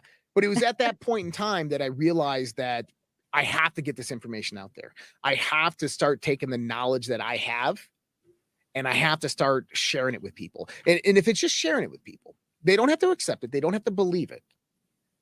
But if it can affect somebody's life, it can help someone grow, if it can help someone open their eyes to the world that's around us, then I've at least done something in my job, right? That's true. I'm going to ask you what may come off as a very silly question, but you mentioned earlier on in your life that how old were you when you were doing some of these psychotropic drugs? I only did them in my teenage years. So I started at about 12. Okay. And ended about 18. Yeah. Okay. Wow, Josh. Here's my question is, nobody is advocating using any of these types of drugs. No, absolutely. And I'm glad that you got off of that and all that. But did any of the experiences that you had at the time that you were using the drugs open something in your mind which led you to the revelations that you had further down the road? Did your mind, by taking these drugs, was it detrimental completely, or was there something that in those LSD or whatever it was you're taking that kind of put you on the path toward this? I do believe so. And the reason I say that is because I started researching a lot of the indigenous rituals of coming into being, of how, we have at 16 years of age in Judaism, you have the bar mitzvah, you have in indigenous tribes, they take them out into the woods at about 15 to 16 years of age. And what you find out about this is that many cultures believe that, I was telling you before, is the soul enters the body, but not completely. And so we have to go back to Einstein to understand relativity that energy and mass are equivalent. And what happens is that if I have a small mass, I can only fit so much energy in there. And so as that mass grows and grows and grows, I can put more and more energy in there. I had this specific moment in my life that I remember when I became consciously aware. And consciously aware that I'm alive and I'm in a universe, that I was about 10 and a half years of age. Before that, it's all just a blur. But I believe that what happens here is that the soul kind of comes into the body slowly throughout life. And as you grow and expand in your life, the soul comes in more and more and more. And I think we can all agree that a lot of people out there, they probably stop at about 10 years of age in bringing that soul in, because a lot of people in this world seem to be NPCs or soulless. But these coming to age ceremonies are where the soul is meant to fully come inside the body. The spirit is meant to inhabit the body fully. And, you know, the time I was doing these drugs was at that time in my life. And I was doing a lot of soul searching. I was doing a lot of, you know, trips within darkness. What I mean by that is just the lights off, or trips in nature, going out and watching the stars, going out and really hugging the trees, laying next to the trees, laying on the ground, trying to get close to earth, and having just amazing experiences within reality, within my mind. I remember I was in a national park and I had deer coming up to me, sitting next to me, petting them on their head, right? And that just doesn't happen unless you're vibration, unless you're just connected with something. It's such that it attracts these animals. Penny, I want you to weigh in on this too, Penny, because obviously, but who was the guest that we had on recently, and I can't remember her name, who went to Peru and she got into this tent with a shaman and she was taking this plant, ayahuasca. And it opened up her mind to all these things. Do you remember who we had? It was not too long. We actually had two guests. One of them was Andy Bond. She went to India. And then there was another one too. I'd have to look to see what her name was. I know who it was. It was go ahead and talk. I'll find it. Some of these people, some of these indigenous people, what we would call Native Americans, or some people refer to as Indians, take certain plants and smoke them and that sort of thing, which they believe opens their mind. So again, as I am not advocating the use of illegal drugs by any stretch of the imagination, I'm wondering if at least there was something in what you were taking that had some of the same effects as what some of these other people are taking for medicinal purposes, that actually maybe opens up their third eye, that sort of thing. It's very possible. I mean, I've done a lot of different practices in my life that kind of come to that point of attainment, the kind of find that inner self within me. I started with drugs, and I realized later on that I didn't need drugs to do that. That I could attain those points. I could attain them through music. I could attain them through nature. That's where I wanted to go. Is Sarah Creed from Sacred Valley Podcast. Yes. Okay. What I want to do is to find out if there was a way that you could attain this opening of the mind without these drugs. That's where I'm trying to go. Oh, absolutely. Absolutely. In the Bible, Jesus actually talks about this. Now, in the Bible, where does Jesus say the kingdom of heaven is? It's within us. It's within you, right? And he says, seek first the what? Kingdom of heaven. Kingdom of heaven, right? He says, when you're setting up your establishment of your church, of your practice, of your religious practice, seek first the kingdom of heaven, of which the kingdom of heaven is within you. So he's telling you to look within inside yourself. Look within inside yourself for the truth. Find who you are. And then he says, when thy eye be single, right? So Jesus was giving us these steps. The Bible, I think, is one of the most interesting books in the world. It's written in code. And if you understand how these codes translate, you can open up all these various mysteries. But what Jesus was really talking about is going within inside yourself. We call this meditation, right? Yes. In that darkness is nothing to be afraid of. And this is one aspect that I want to say about the darkness, is that when you turn off the lights at night and you're surrounded by darkness, you're actually surrounded by a whole bunch of high energy electromagnetic waves. There are massive amounts of light around you, surrounding you, but you just can't see them because they're not in the visual spectrum. The visual spectrum actually drowns all these other high energy light waves away. And so when we're in the darkness, we're able, not the bad darkness, when we're in this darkness of silence, when we start to recede our senses away, there's a practice I do in meditation. What I do is I close my eyes. I put my, I shoot. I trained small arms for a long time. I put my shooting muffs on my ears, completely drowns out the sound. I come aware and conscious of my back or however I'm sitting. If I'm laying down, I come conscious and aware of how my skin touches it. And then I allow it to fade away. And what happens is you recede your senses away. If you got rid of your sense of touch, taste, smell, hearing, and sight, what's left? Unbridled consciousness. Yes, just your conscious mind. That's right. And then there's a little practice you can do is if you actually take your eyes, because your eyes are actually not external or external. They're actually part of your brain. They're just an extension of your brain. Right. If you take your eyes and you actually look downward to your nose when your eyes are closed, and then you look straight up, you're going to start feeling a pressure and a tingling in the center of your forehead around where your third eye is. All right. Once you have that pressure and it's kind of like pulsating, you keep the pulsation going and you bring your eyes back to normal. And then that right shift that I was talking about, you just kind of just shift everything over to the right-hand side and you're there. And that helps people kind of come into these, what I call transcendent states, to where you can have these, your mind just opens up. Your imagination just opens up. If you have a problem in your life, you can resolve it within these processes. If you have, if you're worried about the future or what the future is going to bring, if you, whatever it might be, you can do these. And I know they say that in the Bible, it says that these things are forbidden, but they're actually not. If you look at Joseph in the Bible, what did he do? He scurried water to tell people's fortunes. Actually, you know what? I think what happened, and maybe you can agree or disagree, but I don't think the Bible specifically, because we know it's been translated from the Aramaic and all this kind of stuff in Greek, and maybe the Bible doesn't. Maybe the people who translated it and the organized religions, whether it be Christian, whatever, who don't want us to know the truth. And there's several missing books of the Bible that are still sitting in the Vatican. There's a lot of information out there that has been withheld from us. We're assuming because we're told not to mess with this stuff, but we don't know that, do we? No, I would say that we don't. And I think that one of the reasons they don't want us to mess with it is for a point of control.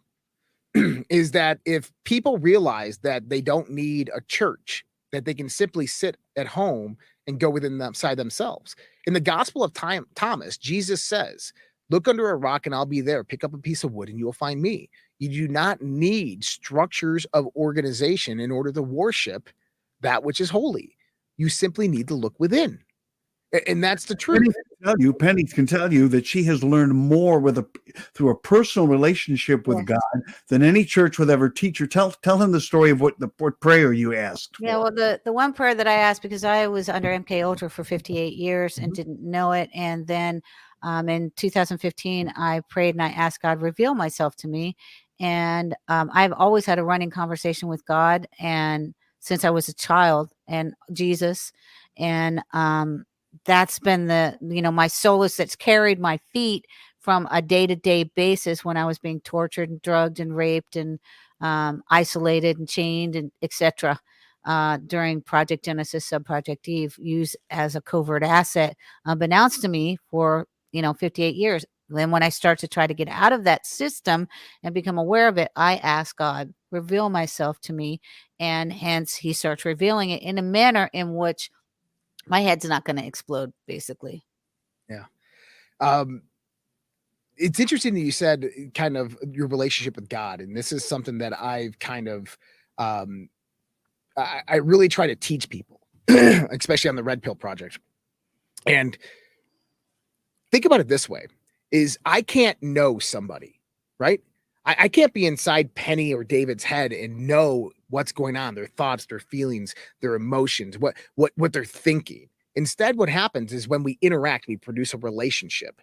That relationship is sending energy back and forth, emotional energy, intentional energy back and forth. And what happens is that David or Penny, what they're communicating with me vibrates with what my level of development is on those parts in my own life. So if I have a certain level of emotional intelligence, certain level of physical intelligence or knowledge of myself or whatever it might be, that all resonates at those levels. And I can only resonate with that person at the level that it's developed within inside me. And this is why it's so important to look within and expand those levels, to learn more and grow those levels. Because the more I can learn and grow those levels, the more I can learn about another person, the more I can have a deeper connective relationship with another person. As well, this also goes for God, that I can only know God or have a relationship with God as well as I know myself. I say, do not let other people interpret what God is telling you, because your mission is your mission, and he will tell you different things than he's telling other people. So if you're relying on a pastor or someone in a religious authoritarian, who most of the pastors that I know in the megachurch are actually sex trafficking people and utilizing MK Ultra against them, using the Bible against them. You don't need that connection. You don't need any intercessors. You go directly to God on a 24-hour basis in which you can speak directly to him. You don't need any intercessors. Josh, we're going to have we're out of time. We're up against the clock, but I want to have you back. Please come back. Before we do wrap up, though, please promote your website and your program. Yeah, so you can find us at redpills.tv, redpills.tv. That is the URL to put in. Also, redpillpodcast.com with an S at the end. My program is the Daily Dose podcast that kind of gives what I call the unfolding global conspiracy of communism coming to America, the Great Reset Agenda 2030, and we break it all down for you, from Russia, Ukraine, China, Taiwan, to what's happening with the illegitimate, belligerent occupation of Joe Biden in the White House and Donald Trump and everything else happening there. On Friday nights, I do a show called Conversations on the Fringe, where we talk a lot about more of these types of topics that we talked about tonight. I have great guests on. I have David Whitehead, DW Truth Warrior, a good friend of mine. We do a lot of different shows together. Mars Chronicles is also on that Friday night spot. Occasionally, we have Dr. Joseph Farrell coming on here very, very shortly. Had Max Egan on this weekend. Michael Cremo, David Icke, all these guys. We get them on those Friday night shows, which are really, really fun because you really get to expand that knowledge base. So that's where to find me, redpills.tv. And you can also, the same thing on Telegram, Red Pills TV on Telegram. Thank you so much for being with us, and please come back to the program. This was a fascinating hour, and we really appreciate your time. Absolutely. Thanks, guys. Take care. Right. Thank you. God bless and goodbye.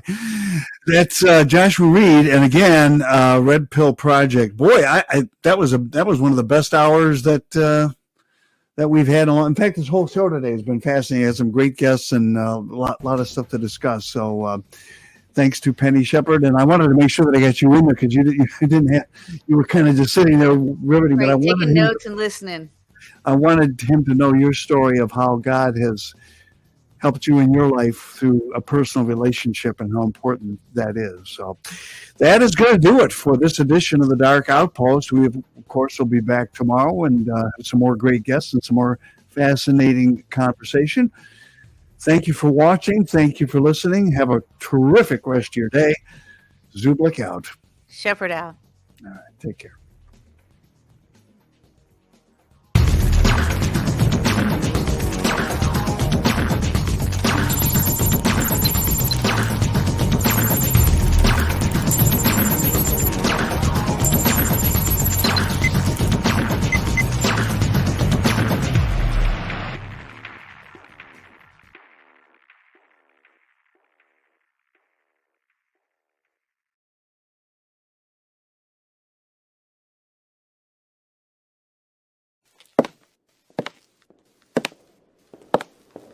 Thank you.